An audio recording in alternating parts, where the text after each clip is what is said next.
Good morning. I'm Stefanos Geroulanos. For those of you who don't know me, I'm the director of the Remark Institute. And I get to do a very, very brief introduction so that we don't proceed to delay everybody into the first panel. Allow me to introduce very quickly Provost Georgina Dopico, who will speak first. She's the interim provost of NYU and a professor in Spanish and Portuguese. Has had various deanships since in the last few years, and we've gotten to work together on many occasions. So Gigi is going to give a first set of introductory remarks today. Good morning and welcome to NYU, to the Remark Institute, and to this important gathering.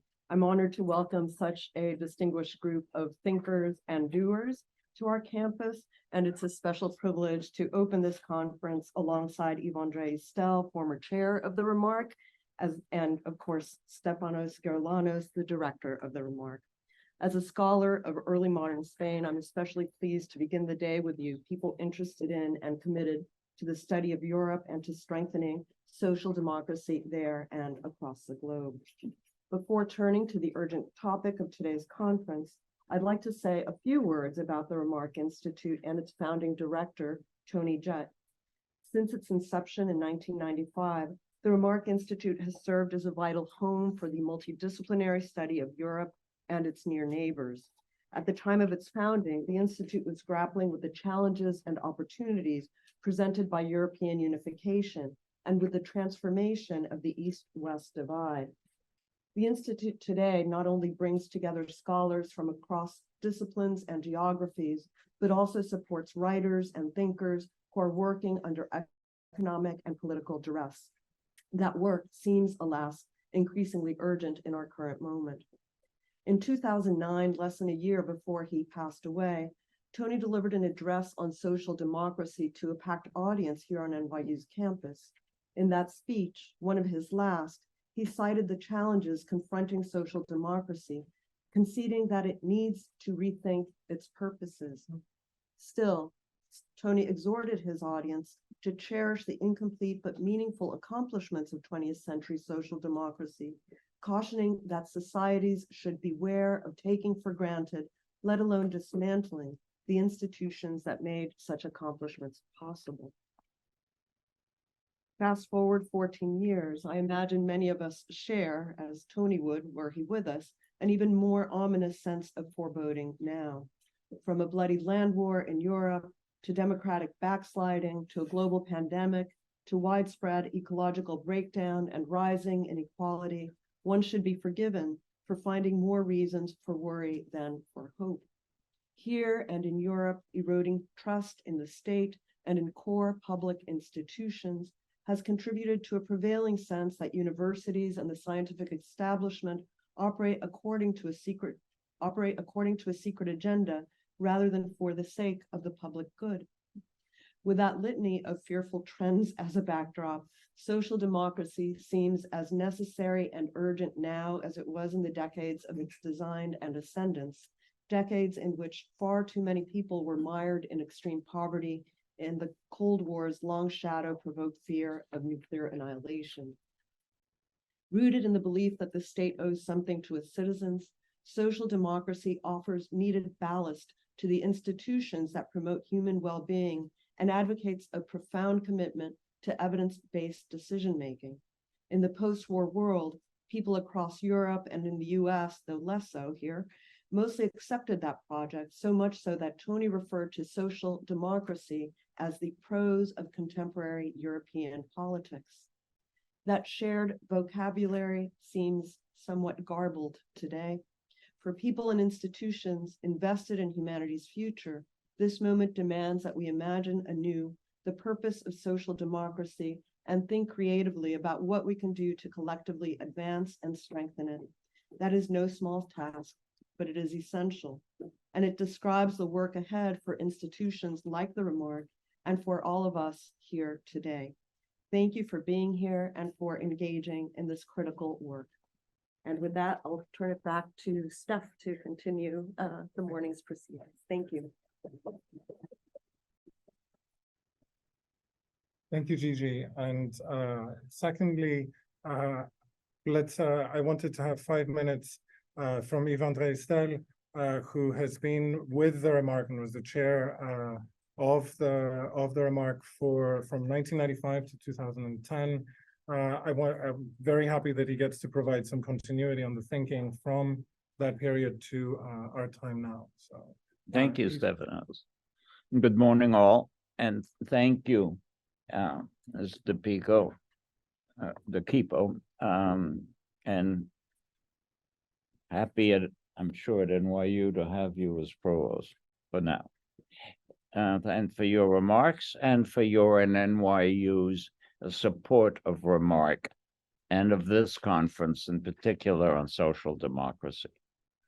The Remark Institute has a long and ongoing successful history of studying Europe and related societal issues, as you mentioned. Please allow me a personal review how in this case the stars seem to align over many years to make the subject at hand seem especially well suited to its long-term history and mission. Again, as you referred to, thank you. As it happens, Remark was created at NYU with funds left by the actress Paolo Godard to study Europe in honor of her husband, Eric Maria Remark, all quiet on the Western Front. In turn, those funds were apparently derived from her previous marriage to Charlie Chaplin. And so I love to think of his marvelous movies, Modern Times and The Dictator, his satire of Hitler, as the coincidentally but prescient precursors of this institute's present focus on social democracy. We have good roots. The Remark Institute, as we know, was established and as just mentioned in 1995 by Tony Judd, a close friend. No further bio necessary here in this place. He directed the Institute remarkably until his so very sad and untimely passing in 2010.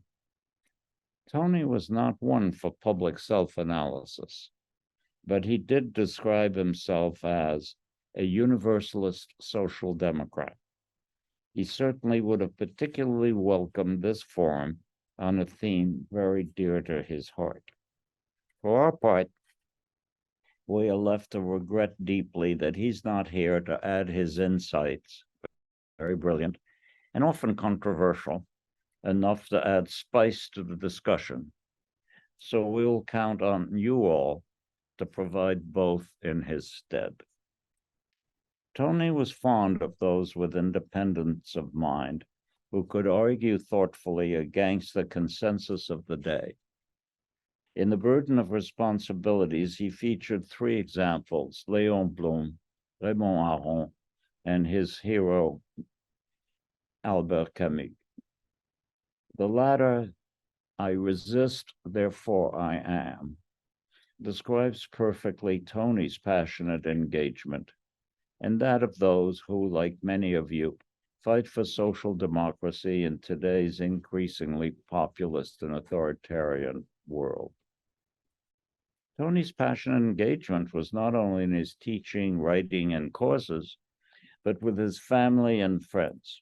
Our families became very close. So I recall, on a much less serious note, an evening at our apartment where before dinner, we sat on the floor singing songs. Tony led us an arousing version of Que sera, sera. Whatever will be, will be. So I hope you all will refine the whatever of what social democracy is and ensure that indeed it will be. And I would like to take this occasion to thank warmly Katie Fleming and Larry Wolf, who so ably mistake. Sorry.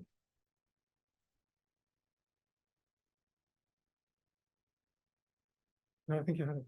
Oh, that's okay. And who so ably succeeded, Tony. And now the Institute is in the hands of our wonderful Stefanos, who, with Samantha and the rest of his team has done so terrific a job of organizing this two-day conference. Thank you, Steph. We can have total confidence that he will lead Remark further forward in the traces I've mentioned and others set by his predecessors. And I'm happy now to have him introduce us into the actual subject of this eminent gathering. Stefanos. Thank you. So, thank you, Eve, and thank you, Gigi. First off, for the kind words, and for setting us up. I tend to get all nervous, cuffy, and anxious at the very beginning of something like this, and I generally don't. As Molly knows better than everyone else, I think I don't generally present in the way that I'll do just now. So bear with me for a second. And if I start talking really quickly, I'm super nervous. And now I wanted to start by expressing my gratitude to Sam, Paul, and Amy Nguyen, who have done so much to organize this conference, email by email, booking by booking, chair moved after chair moved.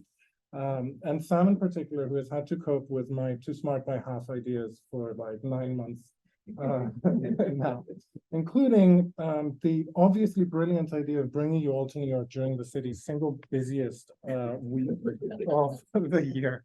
I also would like to thank our co-sponsors, the Bradimus Center, Dissent Magazine, there you are, the Provost's office, and especially the private foundation for their generous support, which has made these 2 days of discussion possible. Thank you to our speakers for coming. Some of them I'm thanking in advance, as they had to, and on some occasions, actually vote in their respective parliaments and get on the plane to come here today, and will be arriving later in the day. And thank you for taking your Friday to join us in thinking together about one of the cardinal questions of our time. It is really an honor to be able to think about social democracy and its future with you. It's an honor and an urgency. It's an urgency because if social democracy in Europe was already in a measure of decline or worry in the 2000s, and you've heard both Gigi and Yves talk about Tony Judd's commitment to revitalizing it and anxieties about it, and ill fares the land. If it was already in tension and some crisis, today it exists in a very strange mode where it is stretched beyond the reasonable often, in some respects, nearing what astrophysicists would call spaghettification. Institutions seem to go one way, funding seems to go the other. The overall thinking about its tradition is not always very clear. Elsewhere in the world, parts of Latin America, for example, social democracy is more explicitly in the making and is more attached to a broader agenda, or let's say a broader and clearer program. But its deeply problematic situation in Europe is more interesting and somewhat scarier. So I will talk with that European perspective and problem in mind. At some level, this should not come as a terrible surprise. Social democracy emerged as an often middle-brow, working class and middle class quasi-ideology across much of Europe, partly in response to each of the two world wars and the question of what does a state owe those who fight for it and those who create wealth in it. It arose with the growth of the social sciences and sciences of counting that partly responded to demands of capital and partly established what workers could and could not do. It arose too thanks to parties, either socialist or social democratic, that refused both Bolshevik solutions and that refused both Bolshevik solutions while despising the conservatives or Christian approaches to the running of the state. Parties grounded in the proletariat, but much more concerned with reworking within the system itself. And then social democracy often crossed borders by imitation after a point as a solution, as parties and states tried to balance the socialism of the democracy and the standing of their respective states within larger units. To remain democratic while recognizing society, either toward a median variety of socialism or toward a workable recognition, appeared to be the approach to follow. But that does not necessarily make for an extraordinarily tight, organized system, as virtually every opponent of social democracy made a point of arguing. Yet despite some of these inauspicious beginnings and a somewhat halting start, social democracy became and remains the jargon of an entire way of life not only European, but it does concern me too that it is perhaps the most significant European invention since the later 19th century. A conservative-ish politician who spoke only recently in this room spoke of public services, of the NHS in England, of shame when services are insufficient or downright terrible, of care in old age. I wasn't convinced that this was entirely lip service, rather that he spoke the recognized lingo, recognized widely except for a part of the far right. Recognized, yes, but defended, not quite. So social democracy and its corollary, the welfare state, do remain a jargon and an expectation. Yet, as has been the case for some time now, people don't really vote for it. In the great majority of European elections over the past year and a half, social democratic parties have either lost ground or lost power. In the 8 months since I convened this conference, Finland's social democrats are no longer in power. In Spain, the Socialist Party seems to be holding on, even though the Popular Party vastly improved its position. The parliamentary position of left-wing blocs of parties has weakened in elections in Greece and seemingly in the Netherlands. Regional elections in Austria and Germany have been mixed, but tending poor. In German opinion polls, the AfD has doubled its electoral percentage since January and is significantly outperforming the SPD. The Sweden Democrats are on a similar upward curve. I suppose that France and Britain might offer some sort of bright spot because of the standing of NUPES and Labour, which is a somewhat better sign. But that's just as much a factor of conservative governments going ever further to the post-Brexit right in the UK, and the double factor of Macron's conservatization and the far right's rise in France as well. So that's not very good news. In brief, I would put it as follows, that voters take the welfare state for granted or for something where it'll all just be figured out somehow. And importantly, they don't necessarily trust the left to improve the welfare state as it stands. Now, these results are not by themselves some kind of generalized catastrophe, but they are a way of talking about the present situation, which I would also abbreviate more or less as follows. In the early 2010s, the debt crises around Europe and then Brexit confirmed the EU in popular opinion as a banker's Europe or as a Europe of the powerful. And they altered most states standing before EU institutions. The peoples of welfare states in the South were hit particularly hard. Then in the mid-2010s, populist parties and candidates began to profit and became the loudest and a standard new actor in politics, often taking advantage of the identification of the center-left with long-standing government. And then, during the proliferation of crises in recent years, that's the part I'm leading to, including the climate crisis, this aptly called polycrisis, populism managed to crash against COVID, the single most significant welfare state crisis in decades, and it managed to continue largely unscathed. People banged on their pots to celebrate their healthcare systems, and then they went back inside, closed the windows, and decided that the real issue was not whether these healthcare systems can survive, not whether there's governmental support for science, the science that was saving us, not whether there were institutions for social welfare. The issue was not whether these had actually largely succeeded. It was decided instead that scary and often spectral immigrants mattered more, or that a neoliberalization of the welfare state was more urgent. And so they voted quite as pointedly for the right as they had before, including the populist right. So in social democracy, COVID deepened the wounds of providers like nurses or public servants, the wounds also of budgets.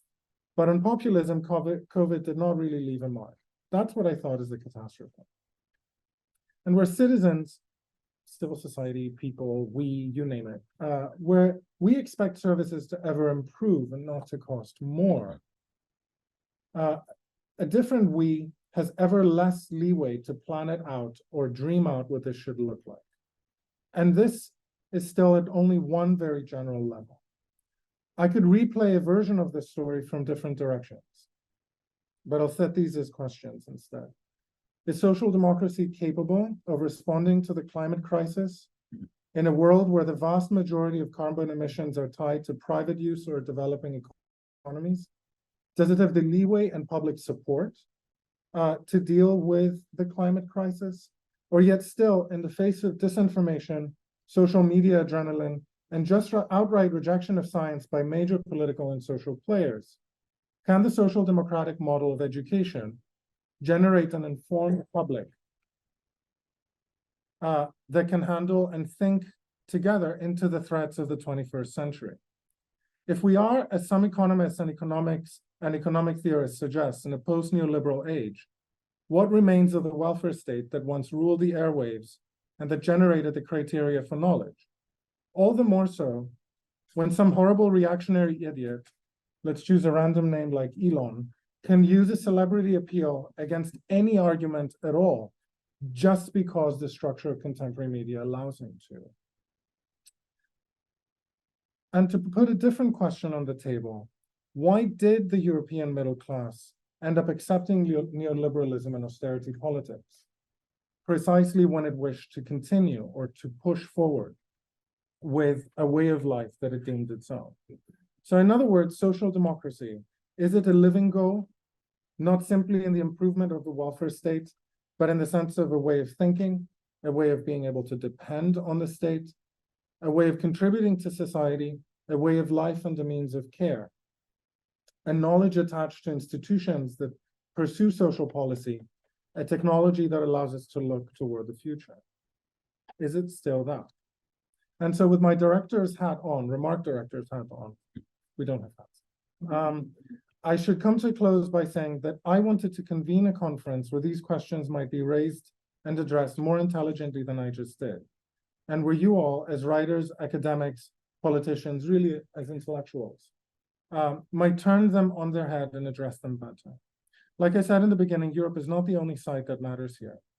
When Judd wrote, he treated the word socialism as irreparably damaged by the history and end of communism in Europe. What has changed most strikingly since then is that socialist traditions have become much more vocal, that they draw more inspiration from the non-white and post-colonial world, that they relate differently to the major actors, and that they are responding to a situation that's really not that European anymore. The real question, of course, is what the state owes to the weakest among those on whom it may inflict violence, whom it might compel to fight for it, the weakest among those who can and cannot vote. And the question by extension is whether an entire way of life, perhaps the major and defensible European achievement of the last century, born amid world wars and colonial violence and extraction, whether that entire way of life can still be turned into a bastion against rising inequality across the globe, and whether it can be a bastion given the worsening disaster of climate change. In the middle of the ongoing crises, and I'll end with this, does social democracy offer adequate grounds for adequacy and for a sustainable future? So thank you for allowing these rather long opening remarks. And I think we should just go ahead and go straight into our first panel. Thank you.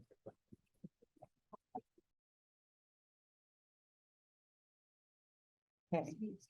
I'm very, very happy to be here and honored to chair this panel with three wonderful speakers. My job consists of basically introducing them, which is easy because I'm sure probably all of you are somewhat familiar with them. And then I get to take your questions. So let me start from the end of the table. Paolo Gerbaudo is a senior research fellow at the Department of Political History, Theory, and Geography in Madrid. He is the author of several books and monographs, including a couple that are listed in your program, The Digital Polity, Political Organization, and Online Democracy, which I haven't read, but clearly should, and The Great Recall, Politics After Populism and the Pandemic. And then we have Stephanie Mudge, who is in the middle. Stephanie is Associate Professor and Chancellor's Fellow at the University of California, Davis. She is also an editor of the Cambridge Studies in Historical Sociology, very excellent. She is an economist and a economic and political sociologist, and her book, Leftism Reinvented, has been very influential for me, and I'm sure for many others, and she is also the author of many other articles and important papers. James Stafford, who is closest to me and is a colleague of mine across the street, teaches modern European political and intellectual history at Columbia.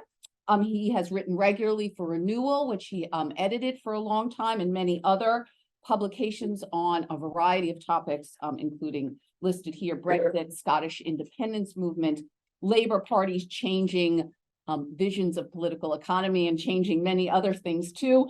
And he is the author of a book called The Case of Ireland, Commerce, Empire, and the European Order.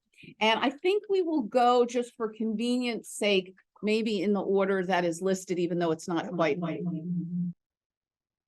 right, so Stephanie, you go first. Thanks so much. Okay. All right. Thanks very much for the kind introductions. Really glad to be here today and looking forward to our discussions. I'm not known for brevity, and I want to keep my comments brief, and I have some ground to cover, so I'm just going to get right into it.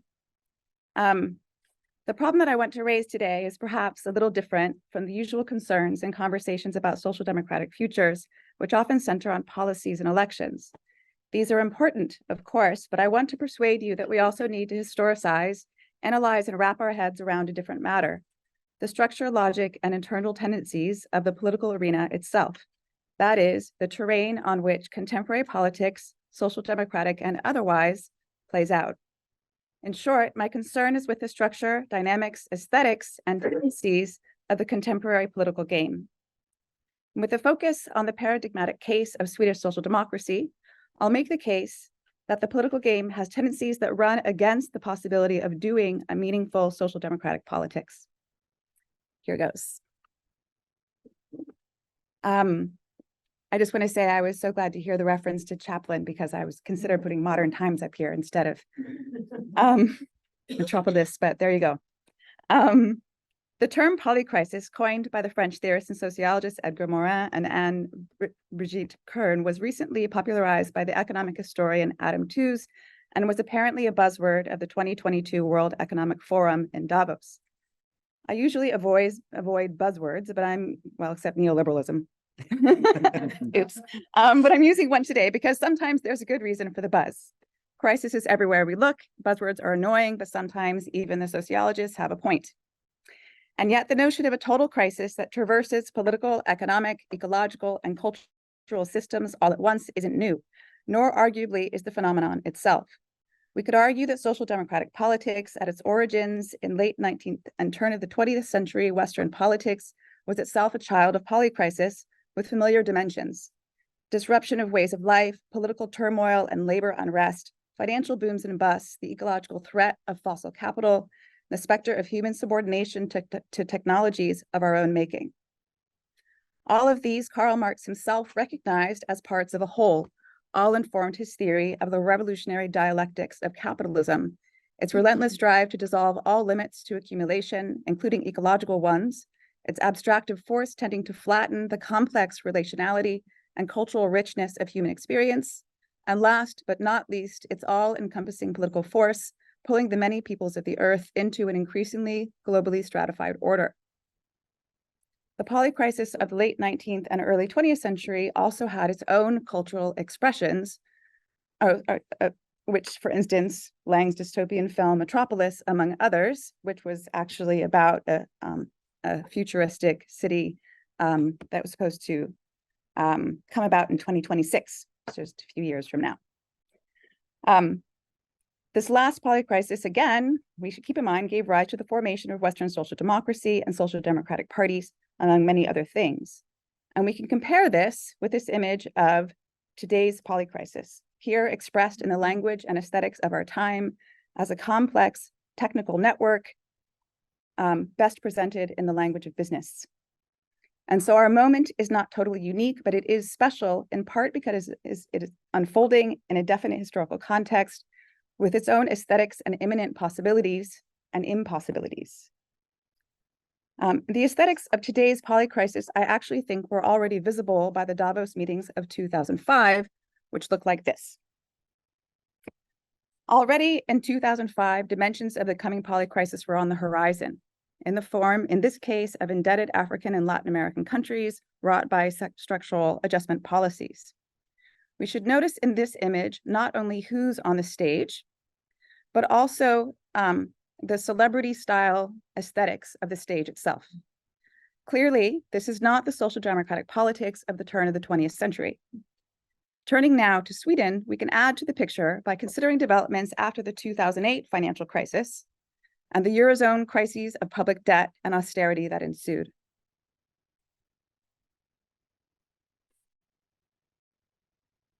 Here we have Göran Persson, whose political career started in Swedish parliament in 1979 and then became the Minister of Finance between 1994 and 1996, and finally Prime Minister from 1996 to 2006, during which he oversaw the liberalization of capital controls and other economic measures that transformed the famed Swedish social model, bringing, as he well knew, new levels of inequality to Sweden that have been unknown since the early 20th century. Here we find Persson in the wake of the financial crisis, appearing in interviews and ad-like short videos via the huge and controversial global consulting firm McKinsey & Company, exhorting fellow European leaders to pursue structural reforms like those he facilitated in Sweden, which he acknowledges create new problems, but insists nonetheless that they're worth doing for democracy's sake, lest the financial markets decide to take action instead by spiraling indebted countries into economic crisis. This, I think we can argue, is a particularly striking expression of social democratic political capital commodified, that is, being repurposed and weaponized against the very policies and principles that defined 20th century social democracy. For some historical perspective, we can compare Persson's role here on the international stage, for instance, to Gunnar Myrdal's effort to address the problem of racism in the US, an American dilemma, or maybe better yet, to the 1930s efforts of the Swedish Minister of Finance, Ernst Wigforss, to popularize in the US and elsewhere the famed Swedish answer to economic depression in the 1930s, large-scale deficit spending, which Swedish Social Democrats in the early 1930s pursued well before John Maynard Keynes had published his theory of employment, interest, and money in 1936. To me, the difference is striking. How can we explain it? I think we'd have to look more closely, not so much at Persson himself, but at his broader social context and the organizations and networks that make it up. As I'll show, Persson's links to McKinsey are part of a broader phenomenon, the rise of what I will glibly term Global Political Strategy, Inc., a new global terrain of democratic politics in which private consultancies are in many ways the connective tissue, of which fora like the World Economic Forum on the one hand, and the Swedish Social Democrats, Hume Consultants on the other, are symptomatic. If you could manage to make out the information in the table on the left, which I know you cannot, you'd see that it offers some insights into how deeply Sweden and the Swedish Social Democratic Party is embedded in this new terrain. I'm happy to talk about the empirical work behind this, but I think that's maybe not the most important thing right now. So what it shows is a list of consultancies that appear alongside references to Swedish social democracy in an industry publication called Campaigns and Elections. One of the things it refers to is the Albright-Stonebridge Group. And here we could look at the case of Par Nuder, the Social Democratic Minister of Finance from 2004-2006, who afterwards became a strategic counselor to the Albright-Stonebridge Group, where he advises clients on global financial trends and provides strategic advice to clients seeking to enter the European market. He's also advisor to the Nordic Private Equity Fund, EQT, and the venture capital fund, North Zone. So here I've just sort of outlined some of the dimensions of this new terrain, US-centered, globalized industry of consulting with roots in the 1920s and 1930s that professionalized the late 1960s and 1970s and took off in the 1980s and 1990s. And I'll just note here that the scale of this industry, which in 2020 amounted to 23% of Sweden's 2022 GDP. There are other signs and symptoms of this new terrain of global strategy, Inc. For instance, the Swedish Social Democratic 1994 campaign that was famous for featuring 3 American political consultants, Bill Hamilton, Phil Noble, and Rick Ritter. Why did they turn to American political consultants? According to the Swedish political scientist Lars Nord, the Social Democratic government's weakened ability to mobilize voters in a context of declining party identification and media's growing independence from partisan affiliations created a new opening for American-style professional campaigning, featuring a focus on political personality and character, frequent use of opinion polls, a central role for PR consultants in political marketing, and television-driven media agendas. The story, in short, was that the more person's government tried to compensate for its not very social democratic economic policies via public relations, the more important professional strategists became, and in the process, the practices, organization, and aesthetics of Swedish social democratic politics fundamentally shifted. All this suggests another possibility, what I think seems to be a self-reinforcing dynamic. And I am going to wrap this up.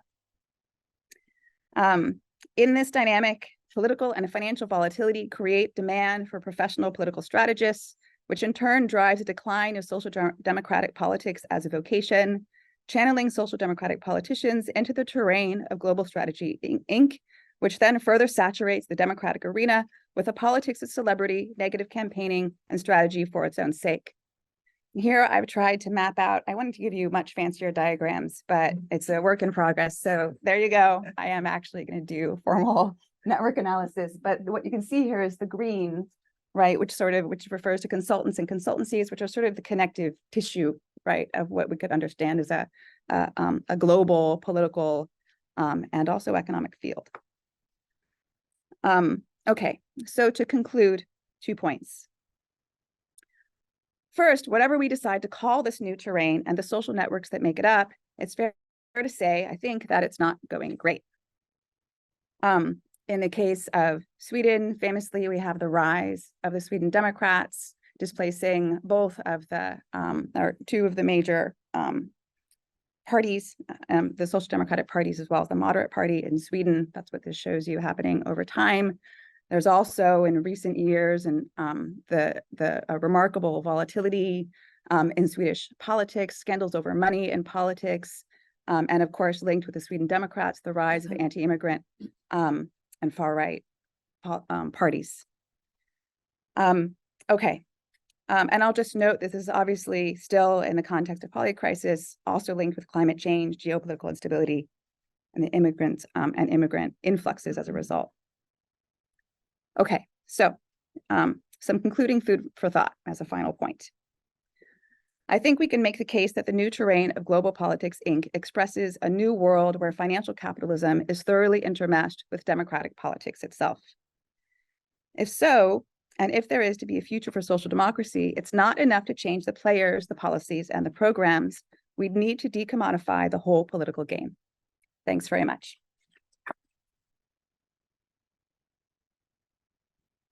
Thank you, Stephanie. And actually, you were right on time. So thank you for that too. It makes my job a little easier. Paolo, you are up next. All right. So, and I'm very happy to deliver this presentation. I mean, just coming from my new job in a country that is quite an interesting case now in social democracy, Spain, being a country where perhaps, there is some reasons for optimism about the future of social democracy, because as you will know, recently we had elections in Spain where, it was not really a victory, it was more of a draw, but a draw that came after strong expectations of a landslide of the right, and where the PSOE actually defied the pollsters and showed how much polls were actually wrong about where parties stood, and showed how much, despite quite a widespread discontent with the government, still some of the policies that the Sanchez government, the PSOE and Podemos government had implemented were still favored by the public. So, what I want to ask, my presentation here is more, in a way, more theoretical and more global in scope. I really want to discuss the main topic of this conference. Does social democracy have a future? And if so, what kind of future does social democracy have? I think this is an important question to ask, because when you speak, when I was discussing this conference with ordinary people, say, or with comrades on the left, many of them were quite skeptical, in a sense. Many people think that social democracy doesn't have a future. In fact, if we think about the debate in recent years on social democracy, has mostly been framed in terms of decline of social democracy, with different scholars debating whether it was a rapid decline or a slow decline. These were the two camps there. And indeed, Stefanos has summarized very well, right, this trajectory of decline. It has been going on for many years, right? But it has accelerated in recent years. In the 2010s, perhaps the most famous jargon term was PASOKification, right? I mean, PASOK being used as a kind of paradigm of decline of the left, though perhaps the case of the Socialist Party in France is even more tragic historically. And there've been some cases, right, that show a certain recuperation or possibility of recuperation of the left. I mean, Spain is a very interesting case. I think like Spain is a country that in the last 20 years, it had the Socialist Party in government for 13 out of the last 20 years, right? In the last German elections, the SPD saw its percentage grow by 5%, right? But we saw in Germany exactly after the 2021 election, to a large extent because of this unnatural alliance with the hyper-austerian Christian Lindner's Liberal Party, and more so because of the very dire effect of the war in Ukraine on the economy in Germany. There's been a very severe drop of the SPD, which now stands third in the latest polls, like 5 percentage points below the FD, the far-right FD. And so this situation is quite a worrying situation, but we need to identify the causes of this decline of social democracy, and B, and here I will be the bearer of good news, to realize that in the epochal shifts that we've been witnessing in recent years, and which are clearly afoot, there is a silver lining, perhaps, for social democracy. There are some opportunities that social democratic forces may be able to exploit if they have the political will to do so. And if they do, as Sanchez did, namely if they learn something from the radical left and from the left populist so-called actors, which too often have been framed as sort of barbarians, right, that should not even be listened to, and often adopting a kind of a posture of moral superiority and of defense of the establishment of the existing status of status quo, which I think has not benefited the social democratic camp in any way. So let me start from so the central argument here is that in the present while the present conjuncture is of course challenging, and these election results show that, there is a structural change going on both at the material level and at a spiritual level, so to speak, which provides some interesting news, some positive news for social democratic forces. So at the material level, we live in a world that has been very easily described as post-global, like Rana Forward of the Financial Times, talking about homecoming, talking about reshoring, because globalization, which was the dominant trend of the last decades, is clearly facing a moment of, if not outright decline, of slowing down and with a kind of plateauing of many of the tendencies that were recognized as part of globalization, foreign direct investment, global trade, so on and so forth. And many people agree that we are living in a increasingly protectionist world, where different countries are raising tariff barriers or regulatory barriers, where industrial policy is coming back in the form of subsidies, for example, as with Bidenomics, in which this idea, or better, the illusion of a global market where companies could seamlessly move their plants, their factories across borders, is waning, and where some realities of organized capitalism or Fordist capitalism that were considered as having been consigned to the dustbin of history are coming back.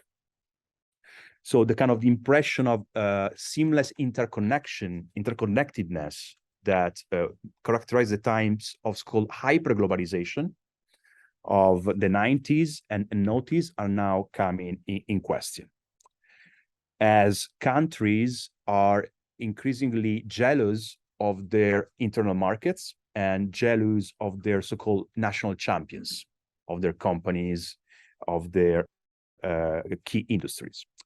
At a spiritual level, of course, the twin of globalization was neoliberalism, right?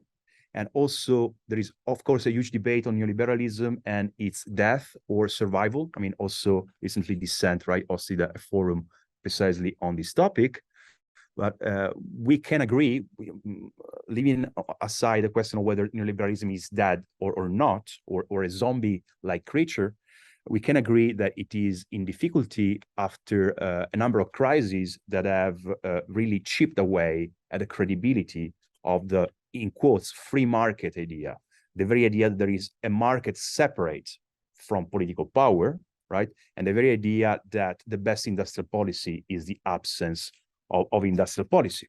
I mean, the crisis of the polycrisis, the pandemic, climate change, growing social inequality, geopolitics, right? Geopolitical confrontation between different countries.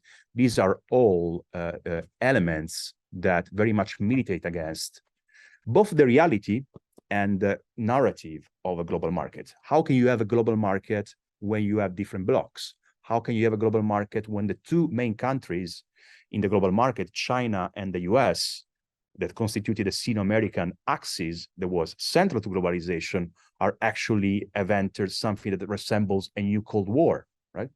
And as they are increasingly eager to protect sectors of the economy that they consider strategic to their national interests and to their national agenda. Right? So there is a growing sense that many of the realities and assumptions that we inherited from globalization are fading away. And curiously, these were precisely assumptions that contributed to the evolution of social democracy and its turning towards what has sometimes been described as progressive neoliberalism, namely the acceptance of liberalism and market liberalism as the only realistic way to go for forces campaigning for greater social equality. I mean, in the context of the Europe and the US, what we're witnessing is the proliferation of all sorts of plans, right? I mean, it's quite curious how planning, which was considered an ideological enemy for neoliberals. I mean, if you read Hayek or Mises, I mean, they say that planning is the greatest danger for freedom and for democracy, because you start from a small plan and you inevitably end with whatever totalitarianism, right? Because plan is a sort of self-feeding mechanism. Planning is a self-feeding mechanism that destroys democracy.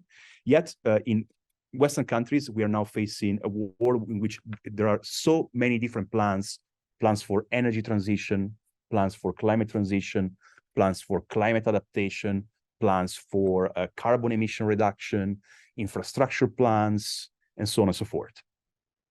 There is a clear return of public investment, right? So there's been a great debate among economists on whether neoliberalism led to a reduction of the state or not. But what is clear is that there was a very severe reduction in public investment, right, over the course of the neoliberal era, right, which we can approximately identify as, you know, starting in the 80s, in the early 80s, and ending, say, in the 2010s. And this return of public investment is quite significant as a clear change in structural circumstances that redefines the terrain for political competition and redefines the prospects for socialist and for social democratic actors as well. Next Generation EU, Build Back Better, then of course watered down in many ways, but Repower EU, the plan for energy transition in Europe, the Chips and Science Act, the Inflation Reduction Act. I mean, these are all policies that can be discussed in their merit and their limits can be identified, but clearly they are not in keeping with the neoliberal common sense as it was widely accepted in the 90s and in the noughties. I mean, then the question for social democracy is what can be done with this new scenario and with the political opportunities that this new scenario raises for social democratic forces.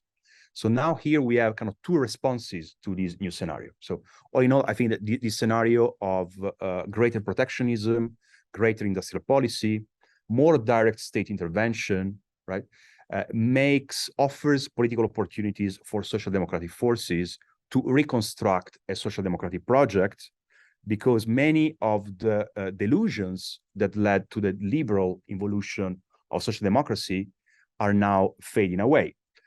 On the radical left, though, these changing circumstances has been met with a lot of suspicion. There is a very strong reluctance to abandon the term neoliberalism and to accept the fact that we have moved on from neoliberalism, that we are, of course, still under capitalism, but the capitalism we are living under is very different from the one that was described by the term neoliberalism.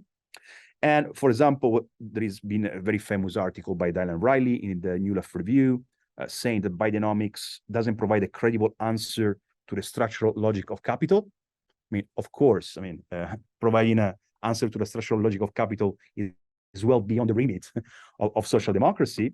But I think what pragmatically should be accepted by the left, not a matter of sympathy or antipathy towards Bidenomics, but to understand the reasons behind why someone as moderate and centrist as Joe Biden has adopted an economic agenda which is clearly markedly different from the one of previous Democratic presidents such as Bill Clinton and Obama, and one that pivots more on around public investment, around industrial policy, and to realize what the opportunities are for social democratic forces there.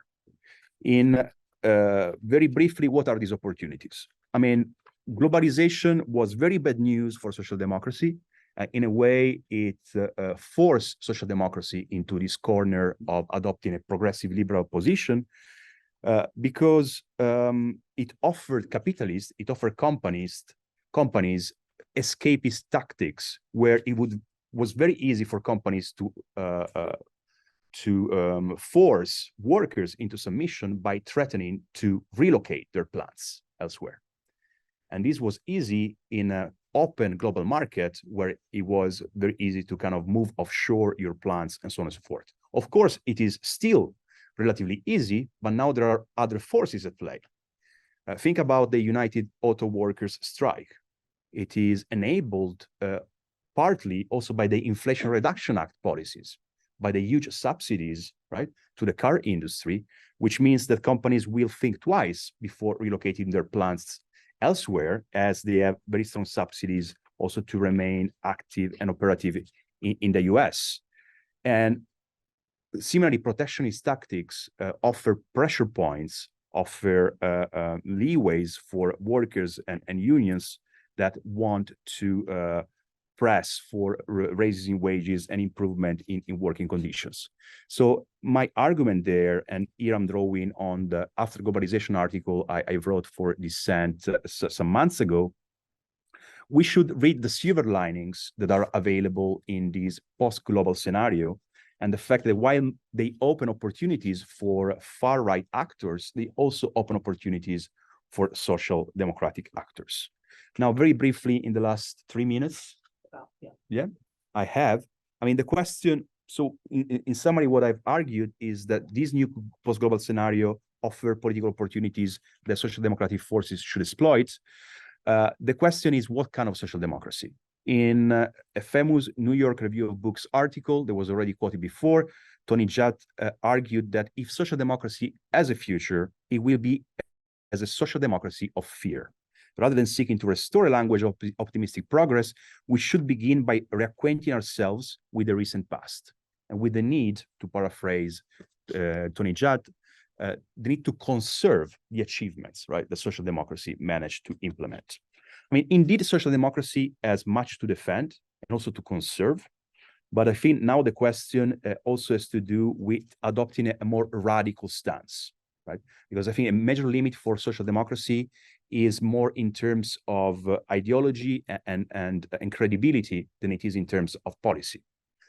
Many policies that social democratic forces are pushing forward, when they are polled, they are found to have very strong popular support in the public, but still often, even campaigning on those policies, often social democratic parties are defeated in the elections.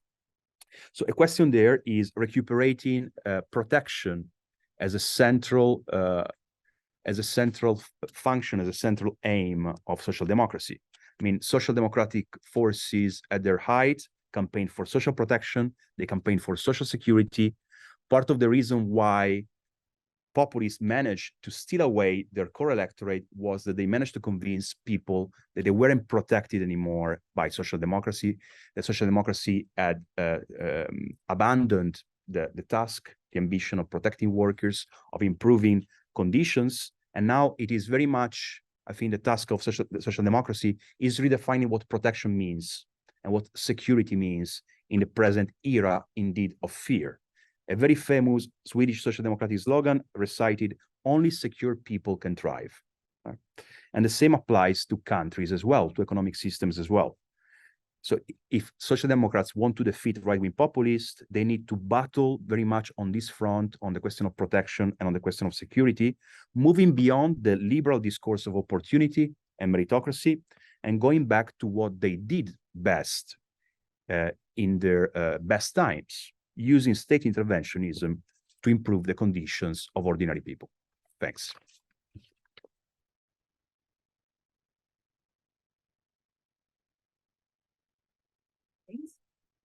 Thank you very much. Well, it's a great privilege to follow two such wonderful presentations, and I think actually a line may be emerging from this panel, because that's exactly what I want to talk about. Is what Paolo closed with, this crisis of credibility and ideology among social democrats in Europe. And this is something I've kind of been thinking about for a long time in my capacity editing Renewal.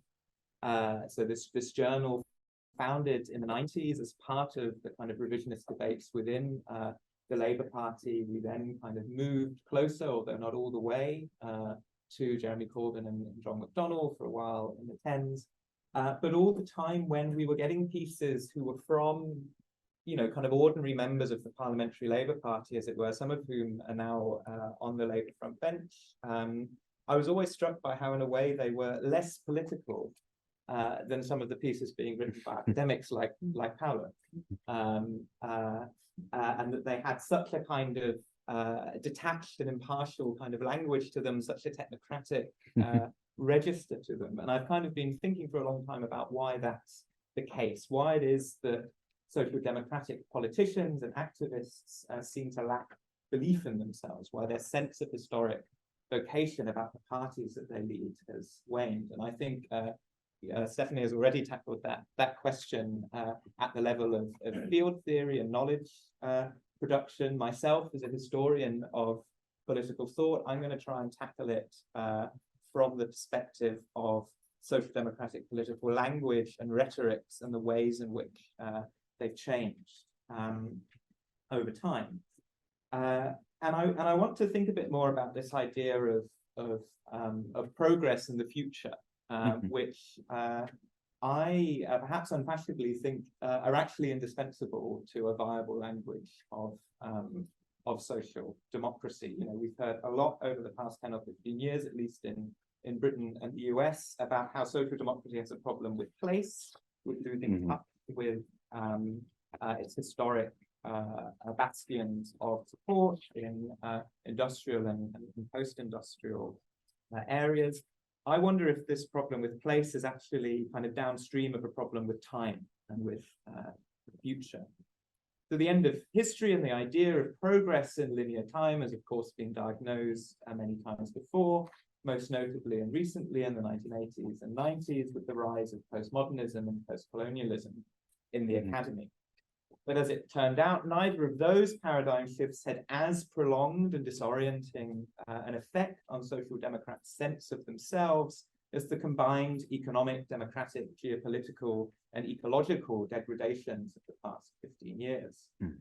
Why was this? Well, because the fall of the Berlin Wall and the forward march of neoliberal capitalism could ultimately be processed and understood through a conceptual toolbox familiar to social democrats, revisionism, to which was allied at that time a political rhetoric of modernization.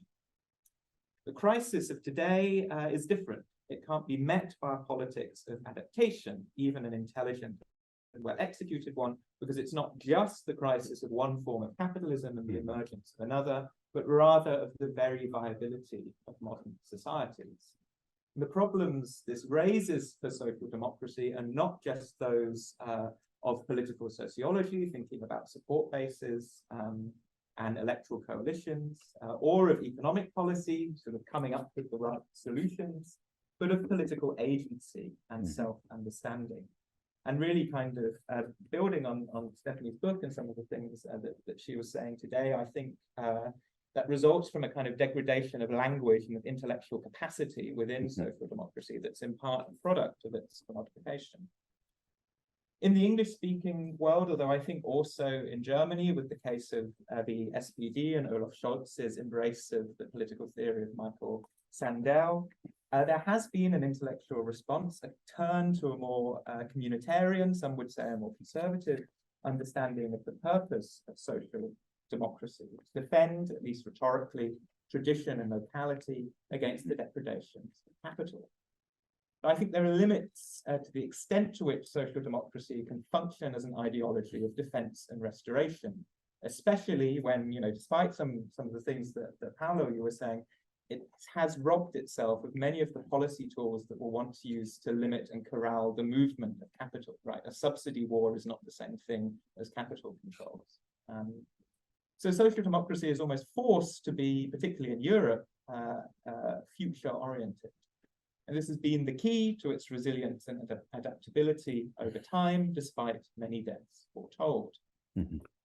So the task, I think, is to cultivate a new self-understanding, a new way of talking about the future that's in tune with the spirit of the age, but not simply imported wholesale from management and political consultants, financial institutions, or tech utopians.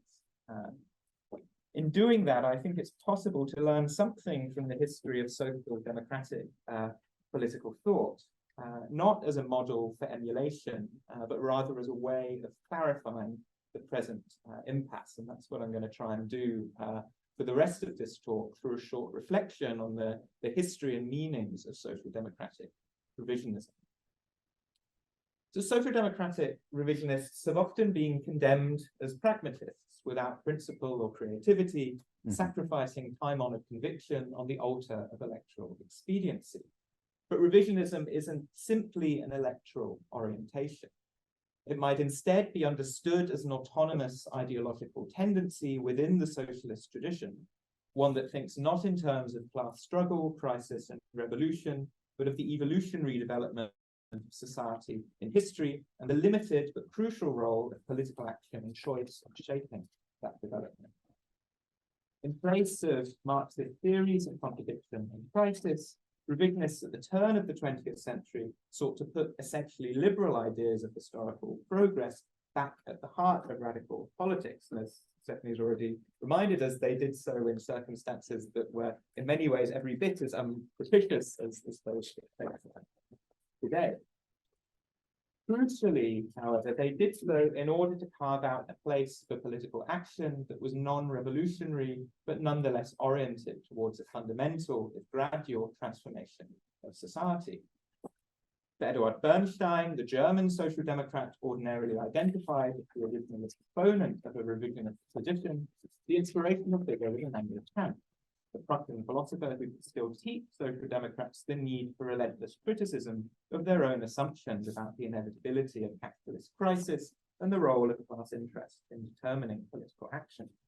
This is a quote from him: "Social democracy needs a Kant to judge the received judgment and subject it to the most trenchant criticism, to show where its apparent materialism is the highest and therefore most easily misleading ideology, and to show that contempt for the ideal and the magnifying of material factors until they become omnipotent forces of evolution is a self-deception."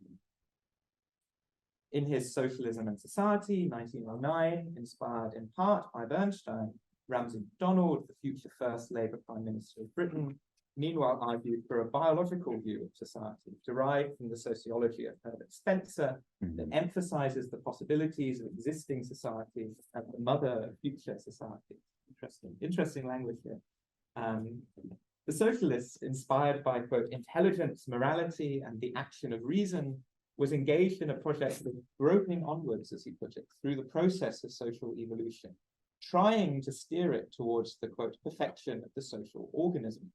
a cause crucially that did not just serve the material interests of the proletariat, but the moral convictions of all those who sought to, quote, bring order where there is now chaos, organization where there is now confusion, law where there is now anarchy, justice where there is now injustice.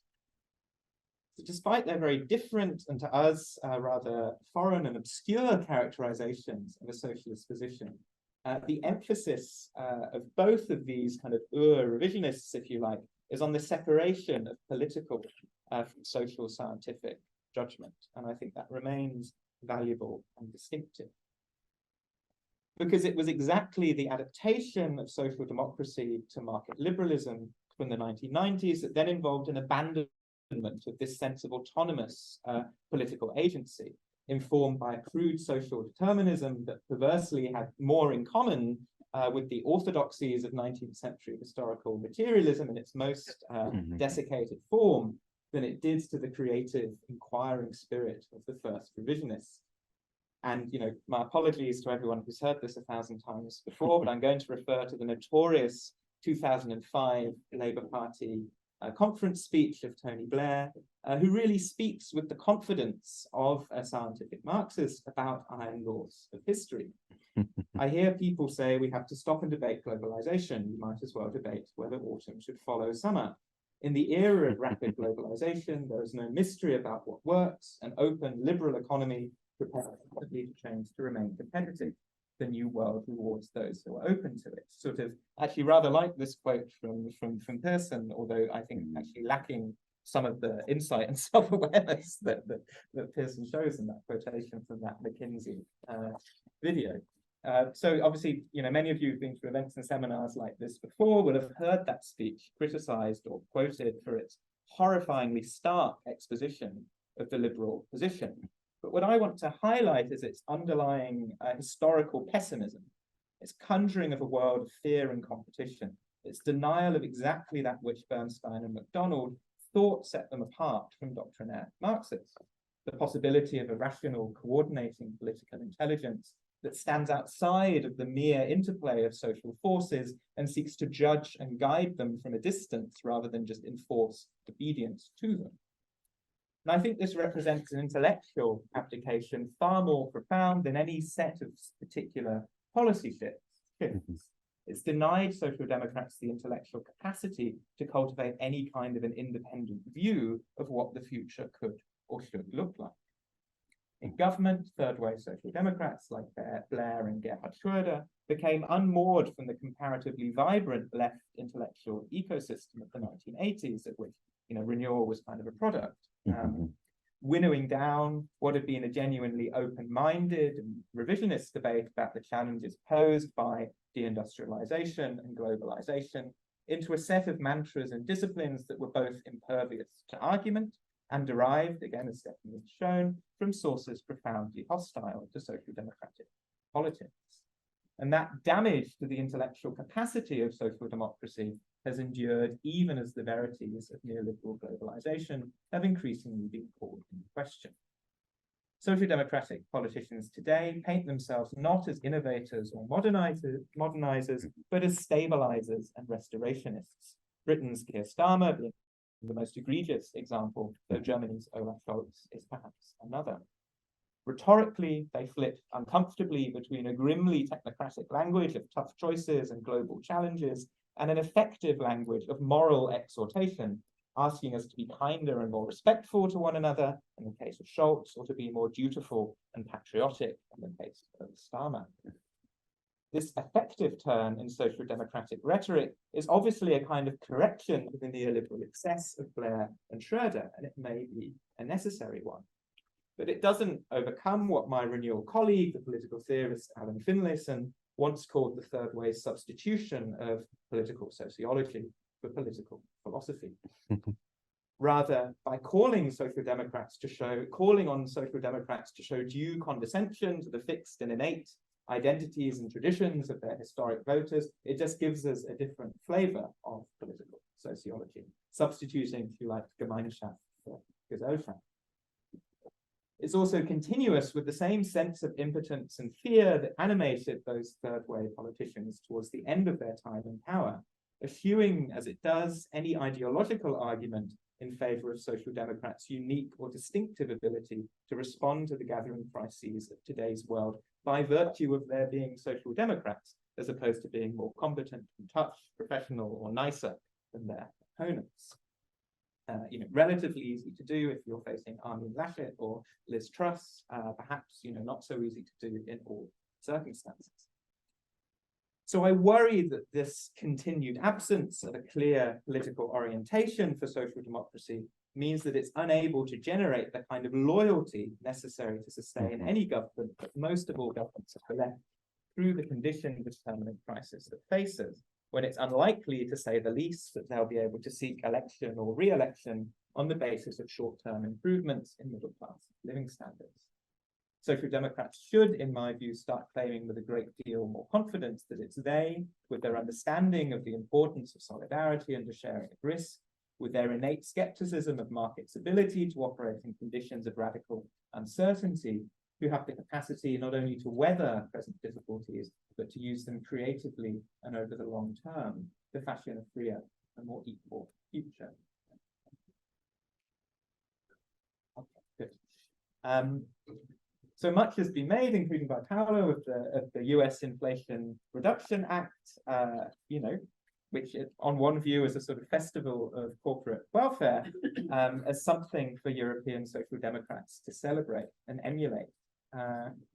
But they might also, as Paolo suggests, draw on the COVID response, on energy price caps, as arguments for social democracy, as choices, not tough necessities, but decisions willingly made to protect the poorest, to share risks, to ensure that technological innovation is employed for public benefit. And in styling these recent convulsive experiences as containing germs of hope, they might sketch a vision of the future that's somehow continuous with them and builds upon them, rather than playing along with the surreal denialism of the political right and bracketing off those dramatic state interventions as states of exception that are never to be repeated. Because they will be repeated. The only question is whether the politics of our long ecological and epidemiological emergency are going to be solidaristic and egalitarian, or violent and hierarchical. The problem here is that first the neoliberal rejection of the autonomy of politics, and then the communitarian and effective term of the 2010s, with its emphasis on localism, relational and community politics, the limits of centralization and the big state, skepticism about the very idea of historical progress, has left social democrats without a political language capable of responding to this historical moment on their own terms. It's time, in my view, for social democrats to reverse out of that cul-de-sac, to recover the original spirit of social democratic republicanism, and to talk about an open future in their own way once again.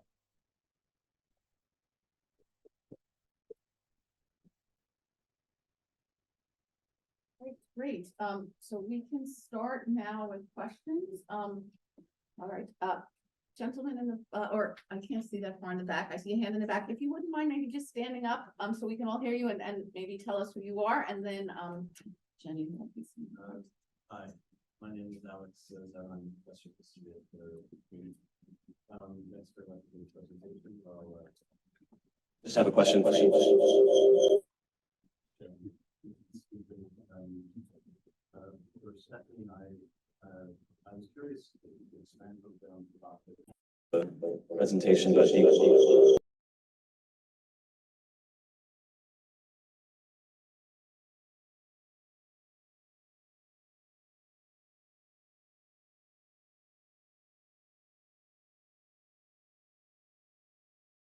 way of showing the agency of political parties in the West within the OECD, the role that they played not just in adapting to neoliberalism, but in furthering a social democratic or leftist version of that ideology rather than that being imposed on them. So what do political consultants add to that story, or how do they change it?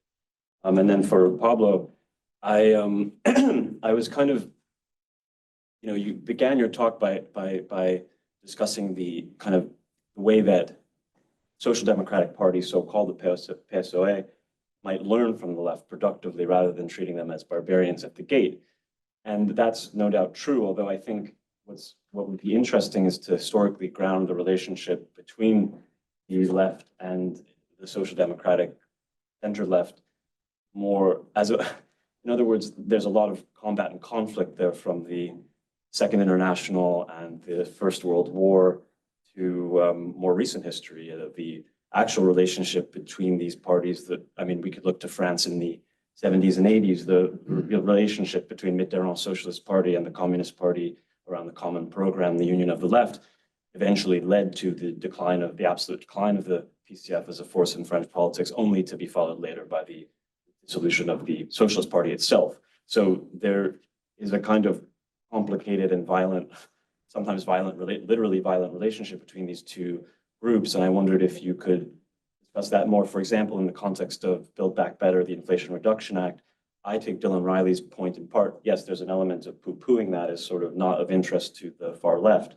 But I think there's also a question that it would be interesting to hear you discuss about the actual relationship between the far left and a party like the Democratic Party, a party of capital, really not a social democratic party in any conventional sense, and the orientation of the left to that. Is the left really capable of influencing these policies in a direction that might represent some radical break or could represent an opportunity for it? So I take it in part as an organizational question. I sort of wanted to hear you talk a little bit about conflict rather than the possibilities of emulation or cooperation. And then sorry if this is going on too long, but for James, I was very interested in this, in its own way, very provocative attempt to get social democrats to realize the power of revisionism itself, and that what might have been thought of as a timid dilution of a more conflictual and Marxist tradition in the 20s and 30s, or even in the 50s and 60s with a figure like Crossland within the Labour Party, or Castle, or a number of other figures who might be cited as possible intellectual bulwarks to draw on. I wondered if you could speak a little bit about you talked about the language and rhetoric. What are the conditions, and if you like to speak to the Labour Party or some other context that actually produced this version of revisionism that had a certain boldness or a certain inventiveness in your view, and why is it? What might that have to do with the fact that someone like Starmer or Schultz is so unable to kind of even access that, or where did the pressure for that come from? So those are. I'm going to take my prerogative as chair and add on to your three questions. So first for Stephanie, I mean, your first book was really about how experts help to guide the left towards an acceptance rather of neoliberalism.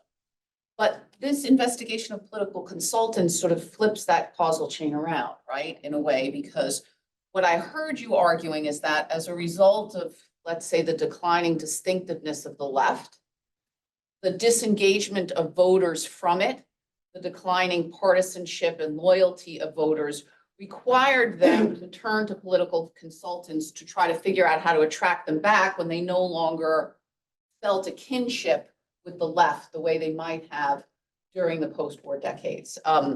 And so I wondered if you might say a few words about the sort of the reverse causality that you seem to be investigating, and how we might think about it. For Paolo, I want to hook up with Alex's point. I mean, you as a political party, as a politician, one should always learn from one's opponents. But I think just as, you know, we can see the further left as being part of the left, and therefore particularly important to kind of learn from, if only for practical electoral reasons. I would also push you a little bit, which is I think where you were going. I mean, there are some real differences between further left and, you know, what you might call social democratic or center left parties, particularly perhaps in the views of capitalism, right? Which is, do we want to, this is the same story it's always been, do we want to ultimately get rid of capitalism? Do we think it's bad? Or do we think it's our job to sort of manage and improve it? I mean, those are not trivial differences. And then with James, I wholeheartedly agree with you. Having a sense of optimism, primacy of politics, that is absolutely crucial for the left.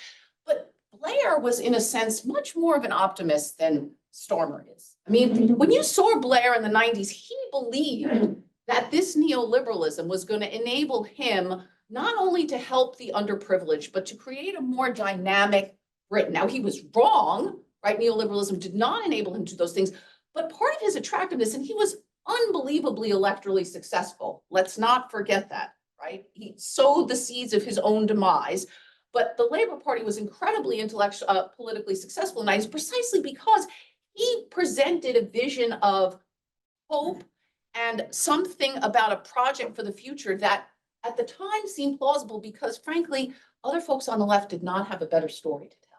I mean, this is a story of our own failure and not just a story of the success of neoliberals in convincing the left that they had something to offer. So, I mean, it's one thing to sort of say, look, Blair was wrong. I think we all kind of agree that, again, he sowed the seeds of his own, of his party's own demise and of serious problems for his country. But what he did have was a sense of a project that he wanted to accomplish that he believed was positive sum, that was going to help both Labour and Britain. But he had that. And it's not clear to me that we have that today.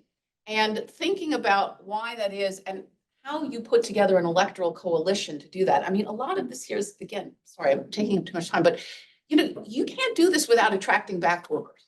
Like talking to people in this room, that is not a winning strategy. I'm just, you know, I think we all need to recognize that just from a practical perspective.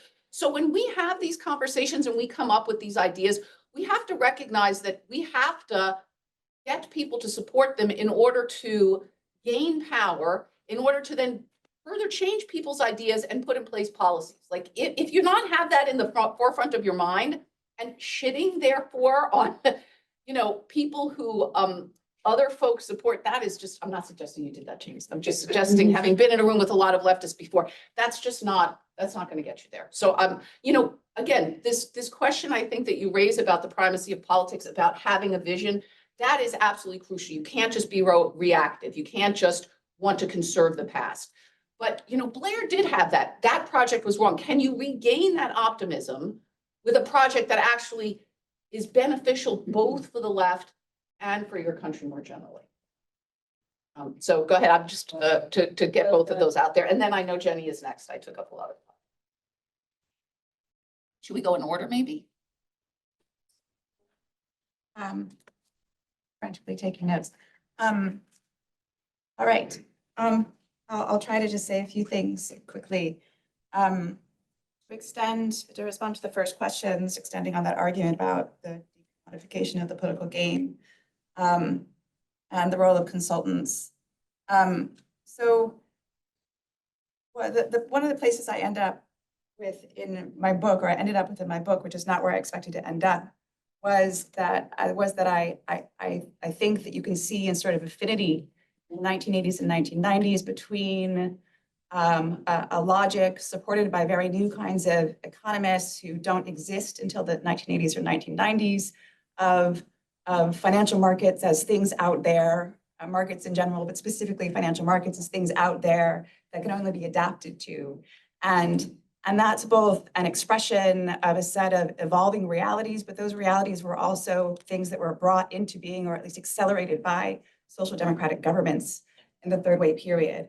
And so what I see there, the place I didn't plan to end up in, but where I did was that I think there was this affinity between this way of seeing things and a turn to strategy, right? So in other words, you can't do anything about the economic world out there. You can't respond to your constituencies with the kinds of security promoting policies that you might want to. And so what do? You spin your message, right? So you can at least still get elected. And PS, you're better than the other guys. So I think that where I end up with the book, and this will partly, I think, address some of Sheri's comments, is that with the sort of this shift that's linked to changes within economics and the relationship between economists or economics and social democratic parties and politics, which go back pretty far and pretty deep. Where I end up then is with this sort of new world where, in a way, academics, the social scientists, the economists of all kinds, they kind of fall out of the picture. And and what you get. And so my talk today is more about sort of what happens in the wake of that, right? And trying to contextualize that, and trying to locate, in particular, the Swedish Social Democrats, which in that context, which is an important case for many reasons, but one of them is it's sort of the last place that you would expect to find based on the sort of tropes and common understandings of the mythologies around Swedish social democracy. It's the last place you would expect to find American-style political campaigning and politics of strategy and spin. And so, so on the question of sort of what decommodification of that world would look like, I've tried actually to suggest to at least a couple leaders of social democratic parties in various places that maybe they should hire their consultants, and it doesn't go over very well. And that's because it's not realistic, right? It's simply not realistic. It's how politics is done, right? And what that tells you is that they're operating in a game, right, that has a logic to it that they do not have control of, right? And so the problem goes far beyond the particular choices they can make. And it's not really about consultants per se. I don't think that they're evil actors. I think it's hard to make a living in politics, and this is an extremely lucrative professional world, right? And there's a reason you find it originating in the US, and that's because it's especially hard to make a living if you're a young person in politics in the US, because you're employed for a short period of time as a low-paid intern on a campaign, and then you're unemployed, right? So there are these larger forces that I think are global, internationalized, that I think are core to the logic of the arena in which social democratic politics and politics in general is being played out in Western countries. And I wish I could say, therefore, we should do X, Y, and Z. But I'm going to keep working on this project, and maybe I'll be able to say that later. Yes, quickly on the question of the radical left, I think perhaps the radical left is more of a misnomer than anything else, in a sense that if we look at Sanders, AOC, Podemos, I mean, their policies are less radical than Mitterrand policies like in the 80s, right? I mean, I'd say that left populists these days are the real social democrats, or have been the real social democrats, as they push forward ameliorative, pragmatic proposals, like raising the minimum wage is not really communism, right? And I don't see many people proposing communism out there. I'd say that definitely there's less of a teleological element to present left politics, which may be an advantage, but also a disadvantage.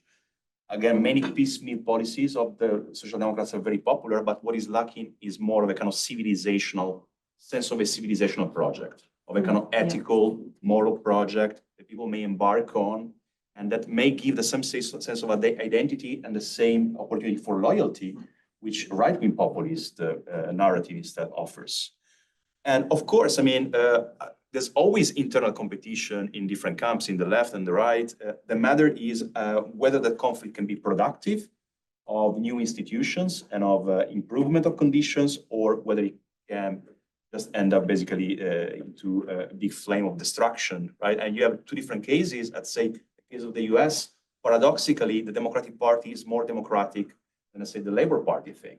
In the sense that the Democratic Party, of course, it has watered down and it has negotiated with capital, say, new demands that were voiced by social movements, by Sanders, by AOC, by new kind of leftist Democrats, right? But at least, let's say, Biden has tried to hegemonize and to integrate some of those demands and normalize some of those demands, right? And part of the shift of Biden, political shift, is that, of course, it is an opportunistic shift, of course, right? But it is trying productively to address that situation. But with Starmer, you have the converse case, right? You have basically a leader that is antagonizing the new generation of more left leaders, right? And adopting a very defensive position, right? Not trying even to exploit the political opportunities that are on offer there. So I'd say, I mean, what I was saying about Sanchez is that Sanchez has absorbed partly populism. You can see it in this very slogan, right? The government of the people, right? Of course, in a very watered down and moderate way, but still is something that has resulted in gains for working Spaniards, which are very significant. I'll just mention one policy in conclusion, which to me is like when I came to Spain was, what the hell is going on in this country? This is a socialist paradise in comparison to other countries. I mean, local and regional trains in Spain are still free.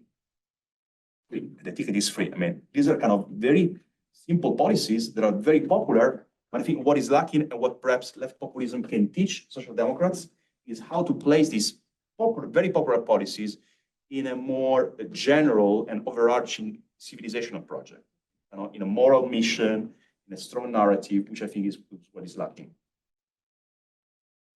Yes, so I would take some of what Sheri, you were saying, with some of what Alex, you were saying together, because well, firstly, I would like, so this is something, like you, I've been in a lot of rooms like this, and I've heard this point of speaking to the people a lot, and obviously it's self-evident that's important, but to engage in sustained political action and to build political institutions, to build what some people would call party cadres that are able to relate then, not through the technology of political consulting and polling, but actually through face-to-face contact and work with people.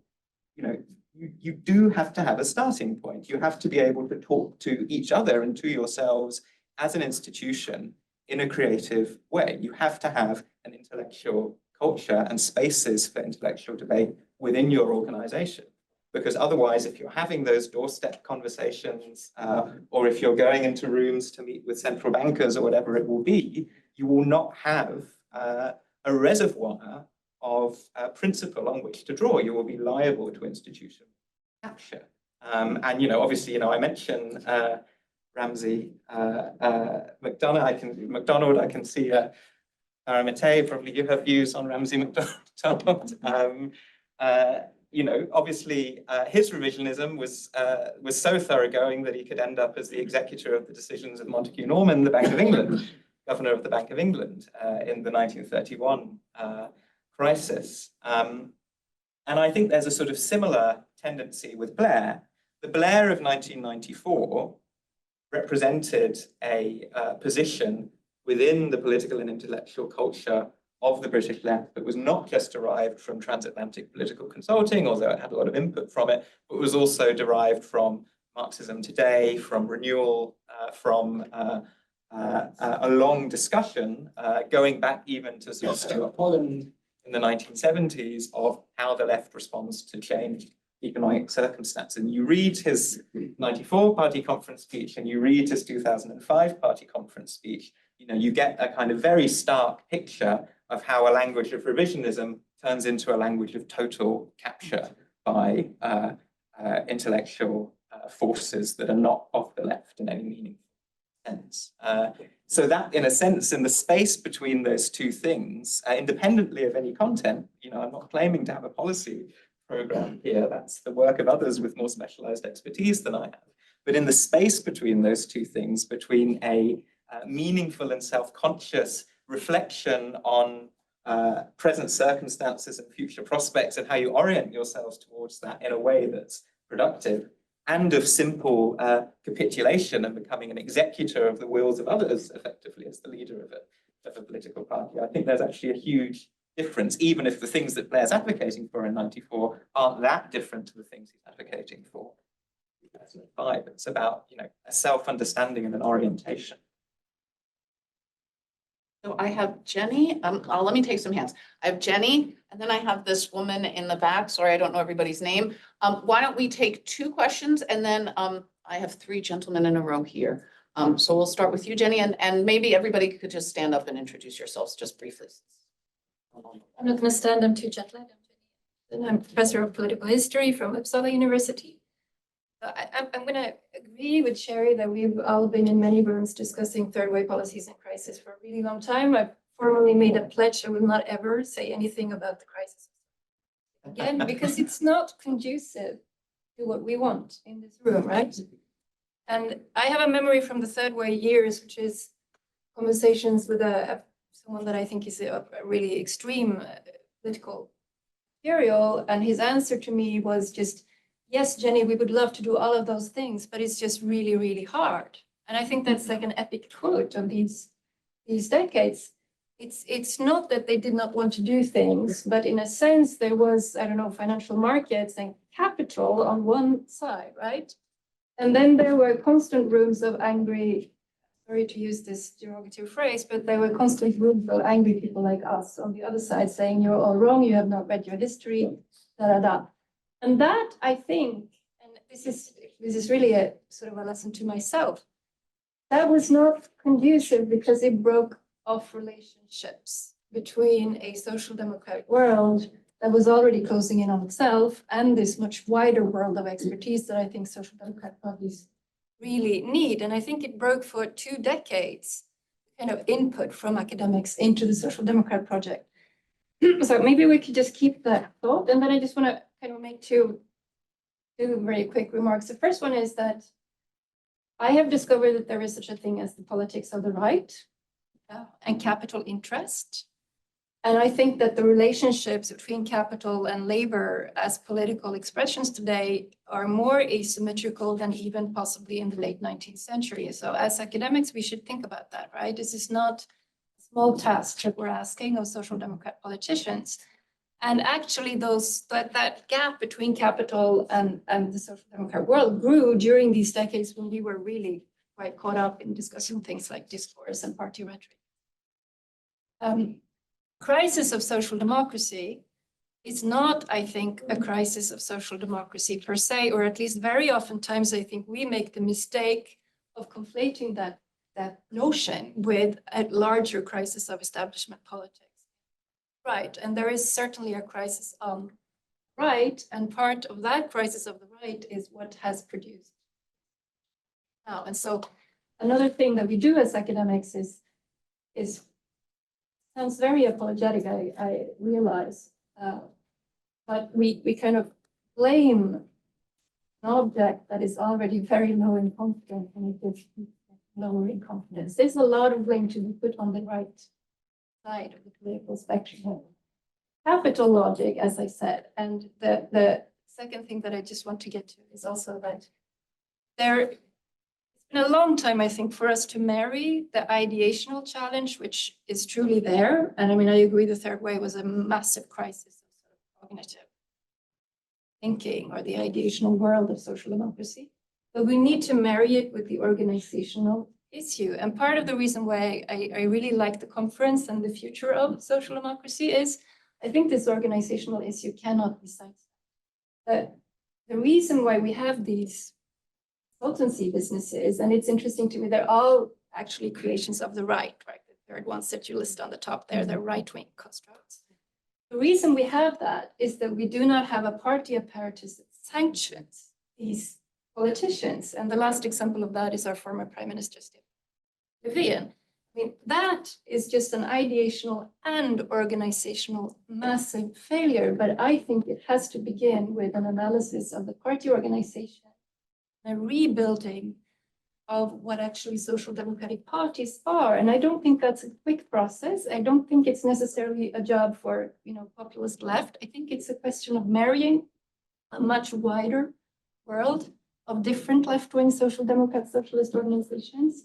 And I think it's going to take time. I don't think this is in any way something that is a question of a couple of elections or so, because, and I'm sorry, I will be very quick now, I do not any longer believe, no, I can't, I'm sorry, it's a physical problem. I don't any longer believe in what Stefanos said, that there is a shared language of social democracy out there. I come from a country where we always thought that was just a given. There's a shared social democrat view. Actually, no, that's not true. There is not a shared language. Okay, in the back, and maybe stand, like I said, stand up for a moment. Hi, my name is Catarina Príncipe. I'm from Portugal. I'm a PhD student in political economy, but also I've been contributing sometimes more, sometimes less for Jacobin magazine. So that's why also I'm here. And my question or my comment is to Paolo, just, I'm unsure, when in Portugal we say if the head fits, the head fits, but I am unsure about your optimistic take on the sort of end of neoliberalism.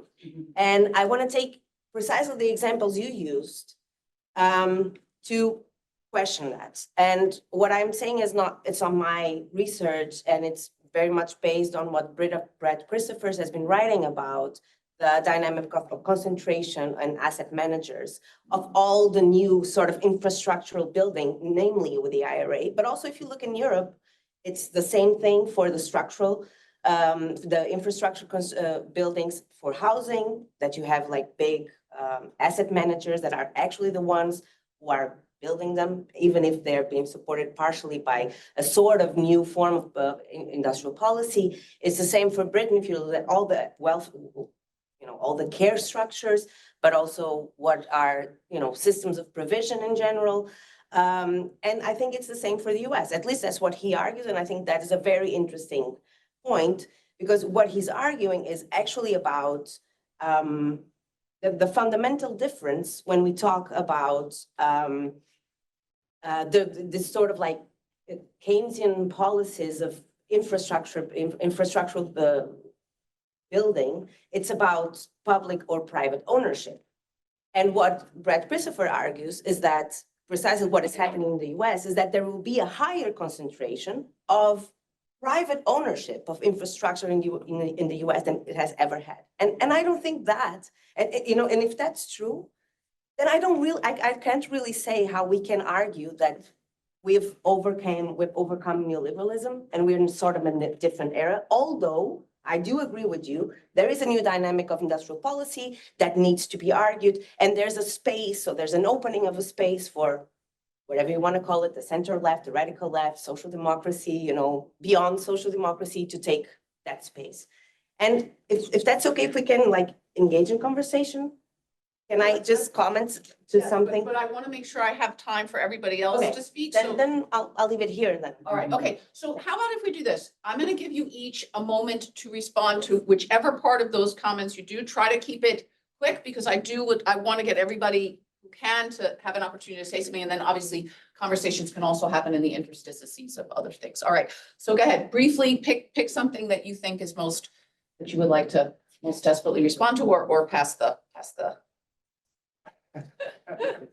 Let's say the important thing to realize, to consider looking at the decline of social democracy and a possible return of social democracy is that its liberal evolution happened in a very peculiar historical period that was determined by the combination of, on the one hand, of neoliberalism, and then on the other hand, of globalization, which was in a way the dream of neoliberalism, as is perfectly materially kind of solidified and materialized the vision of neoliberalism.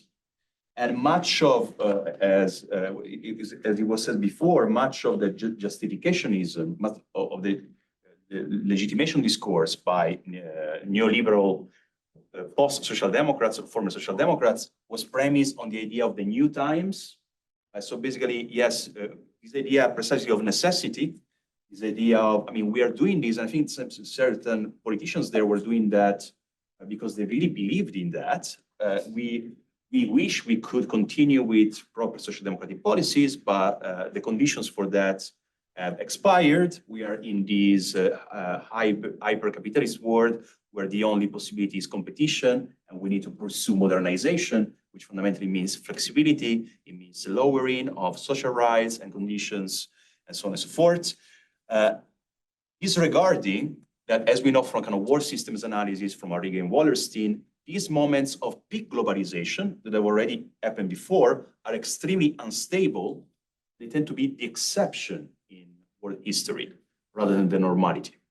So what we were traversing in the 90s and noughties were exceptional historical circumstances with the unrivaled status of the US as a world power, which meant that there was no real kind of strong geopolitical competition and interpower rivalry as we have it now, right?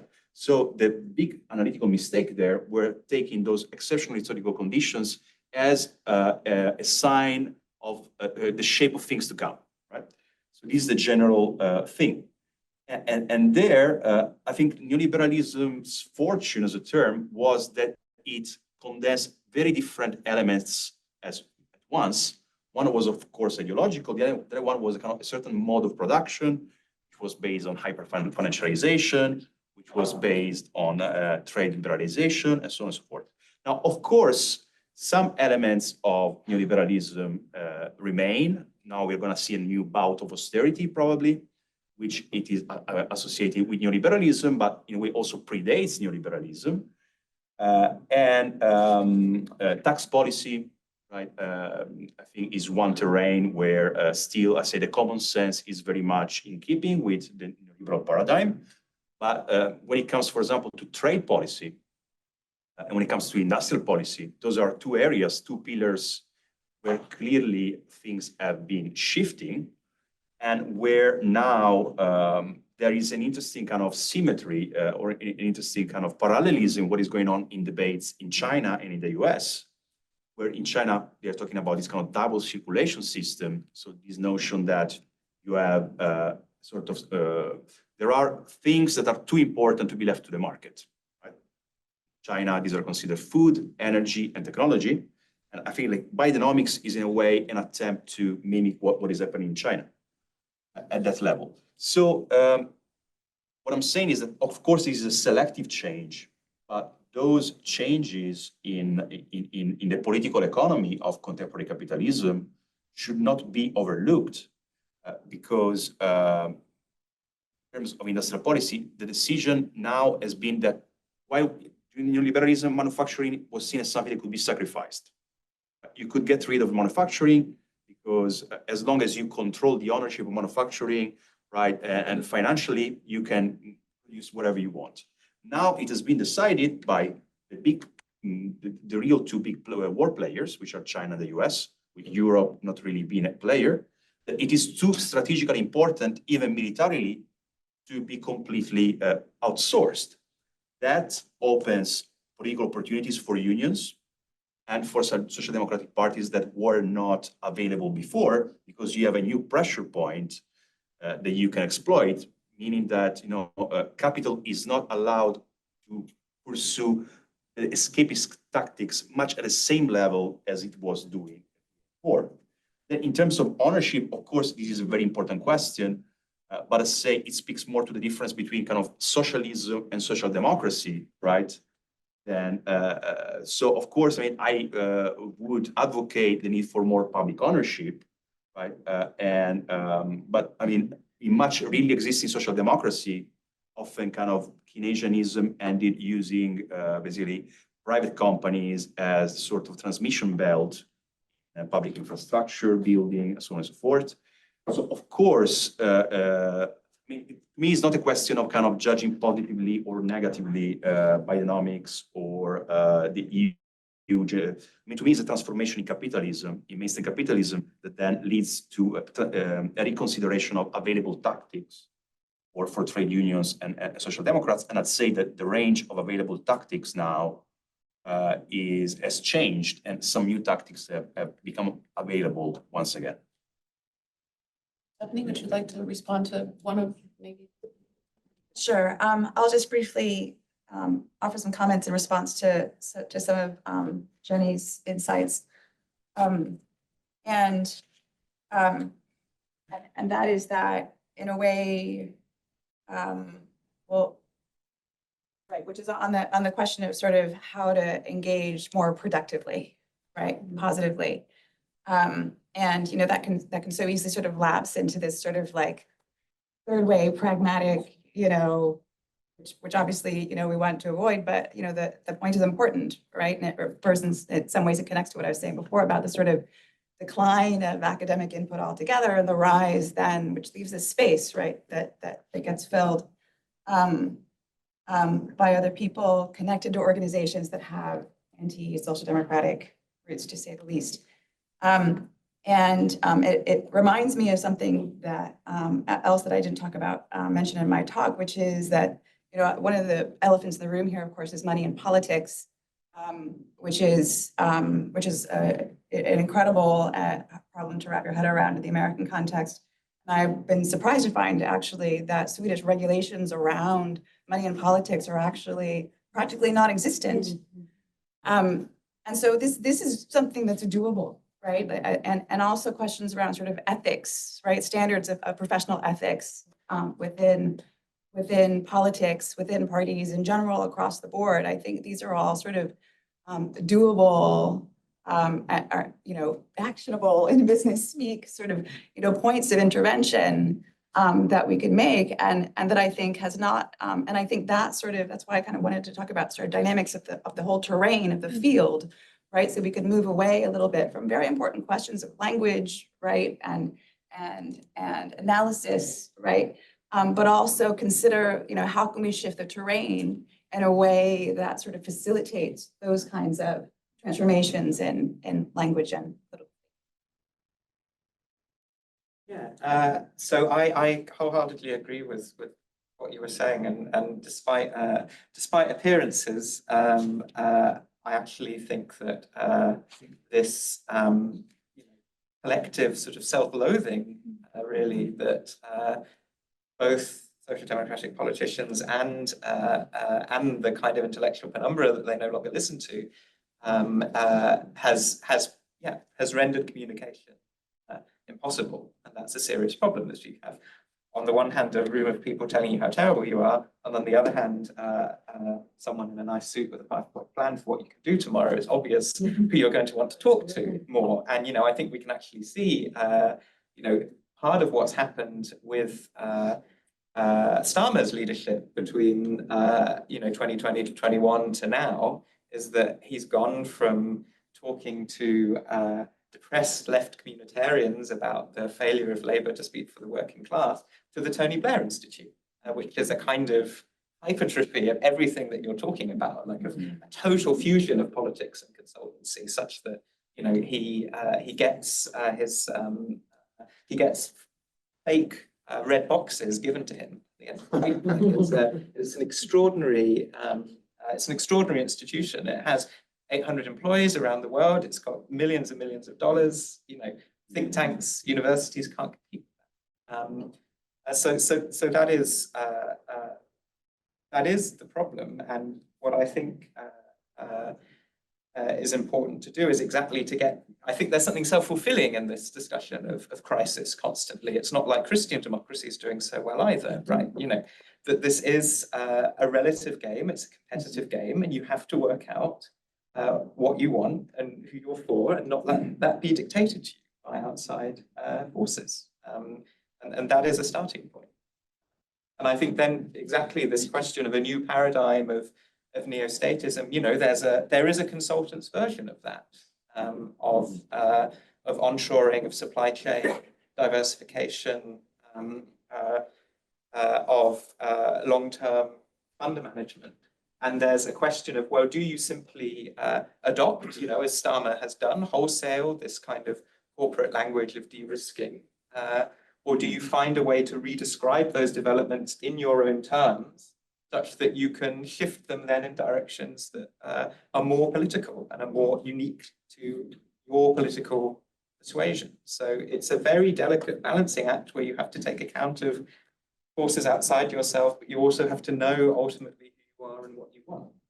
And that's almost a psychological challenge, I think, for many social democratic politicians today.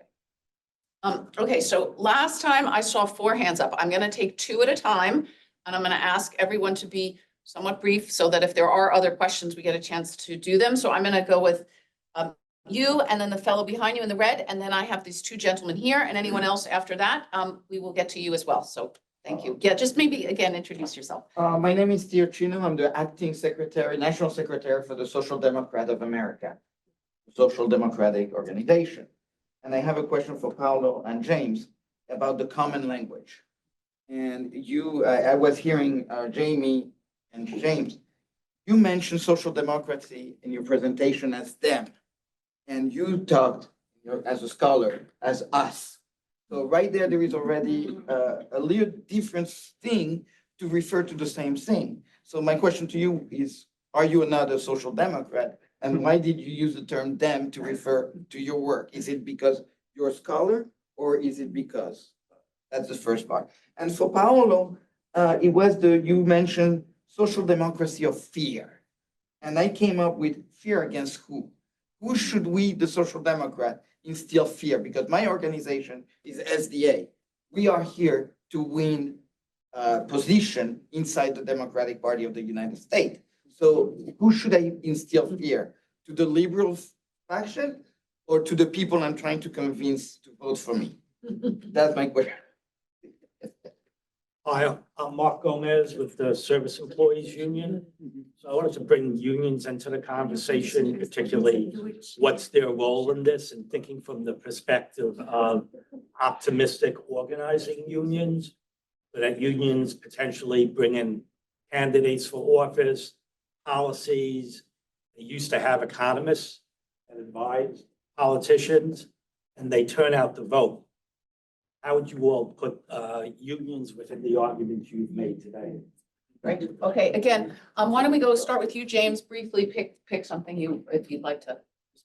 Yeah, I say they out of force of scholarly habit. You know, I should make them that I am indeed. So. That's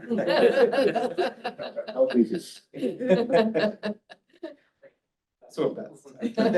We can come back to the unions question.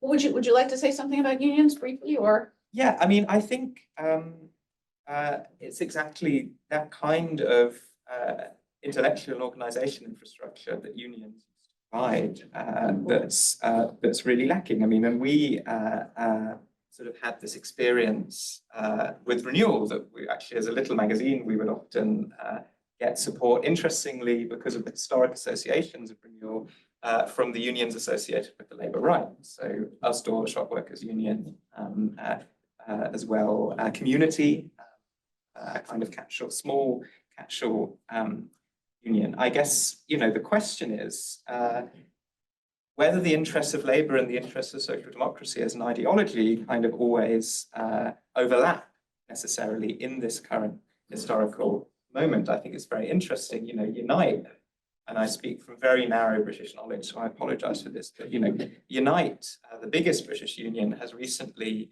distanced itself from the Labour Party and is adopting a kind of independent, sort of almost syndicalist view of what its role is. It's even doing campaigns against Starmer's pledge to get rid of British oil and gas production in the near future, because it says, well, we have a labour interest which is distinct from your kind of, you know, interest in the green transition. So I wonder, you know, whether actually those kinds of tensions and that detachment might be, you know, whether at the moment it's not actually providing economists that unions are doing that's productive for social democracy.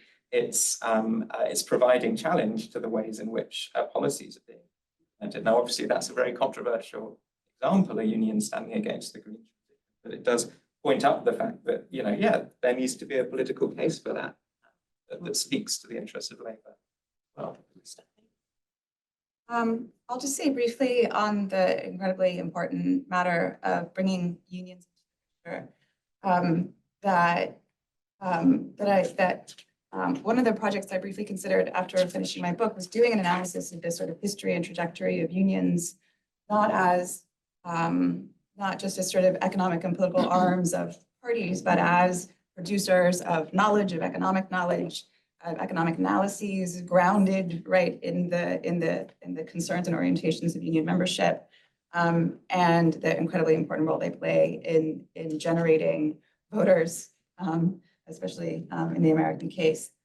So I just want to sort of affirm that has to be, I think, part of the discussion, a sort of turn away from instrumental discussion about unions as sort of levers that you can use to win an election, or that just in terms of sheer numbers, that somehow that will magically support, you know, social democratic politics, and instead attend to them with a historical understanding of how important they've been as producers of economic analysis and critical knowledge that can sort of bridge the gap or the space between policymaking and people's actual economic circumstances.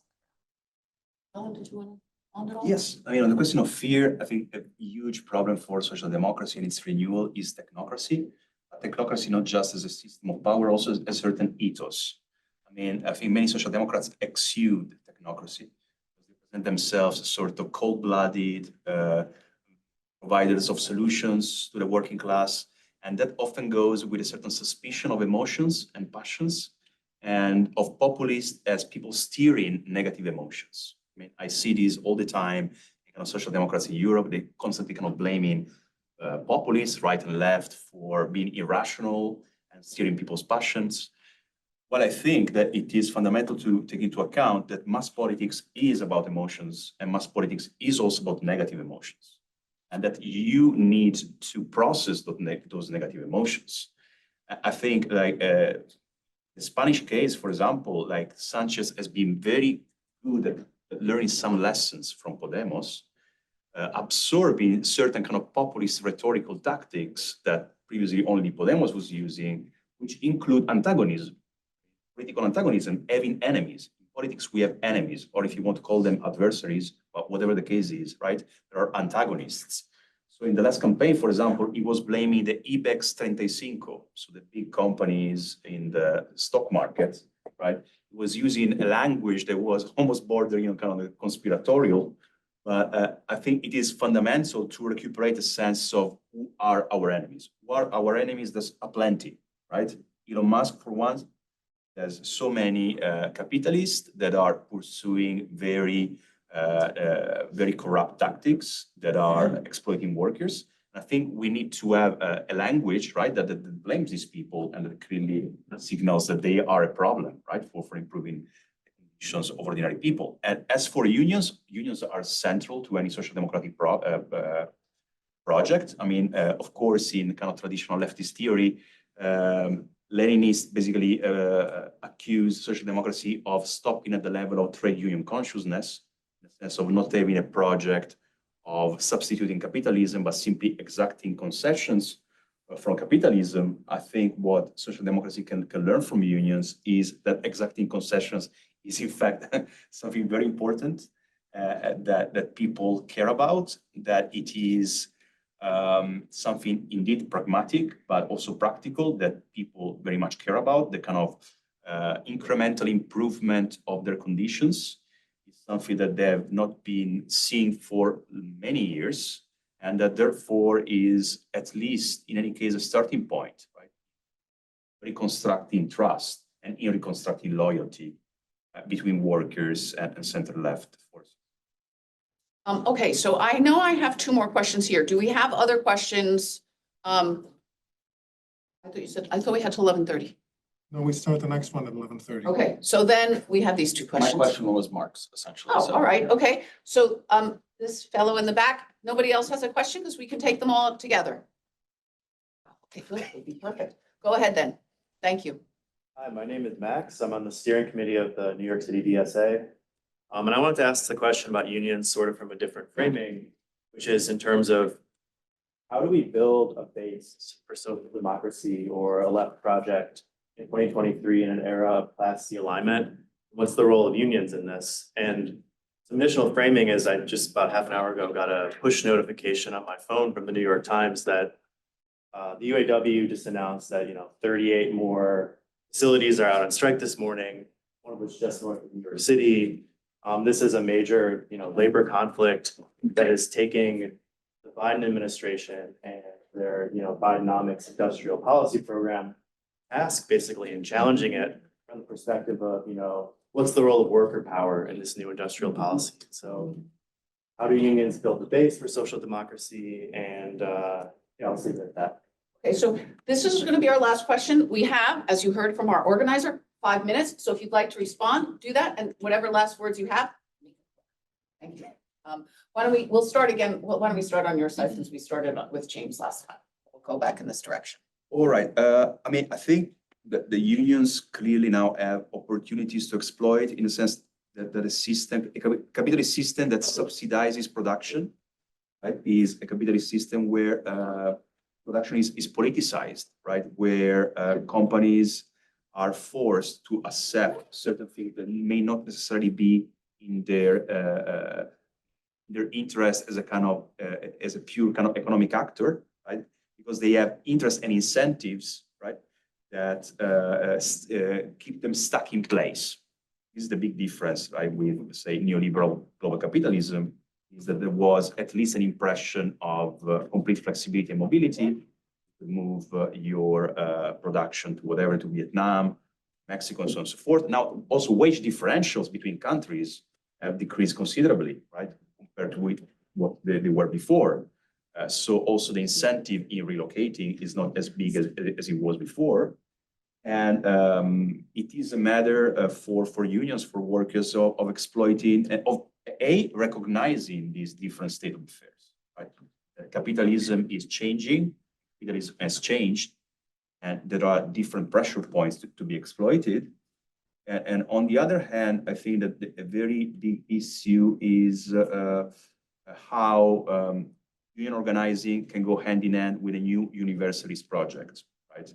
That speaks not only to union members, but speaks more broadly to the population, basically convincing the population that the improvement of workers' conditions is an improvement of anyone's condition.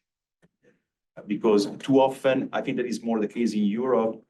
Curiously, I mean, there is a sort of opposite situation in Europe and the US. In Europe, union membership is still much higher than in the US, around double the average membership, but unions are very unpopular in many countries, while in the US there is the converse position. And so the question is how to make unions not only strong, but also popular with the general population.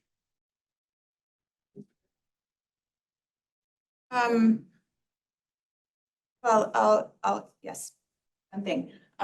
So I think that one way to think about unions is to locate them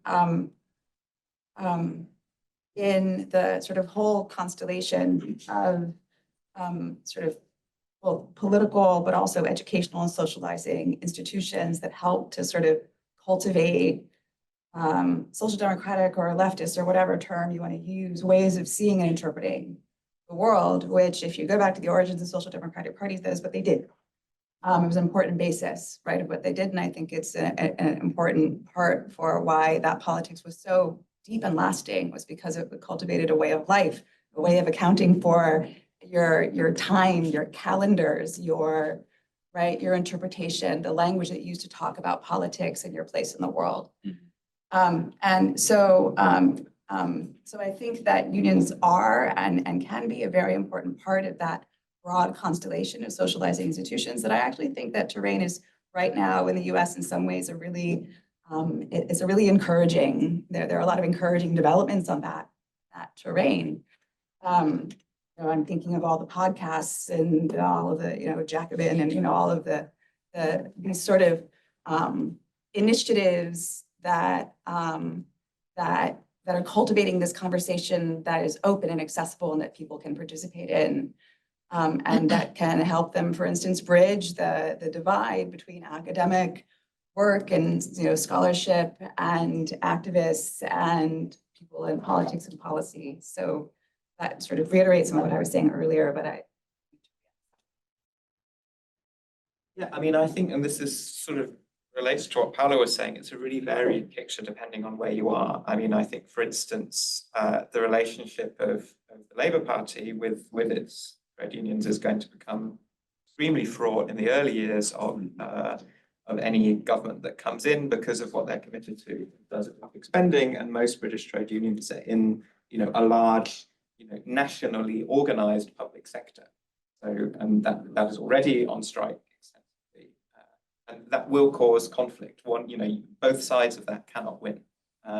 So there, in terms of thinking of unions in some sense as an extension of the Labour Party, well, that's not going to happen. In fact, if anything, the opposite is going to happen. So I do think,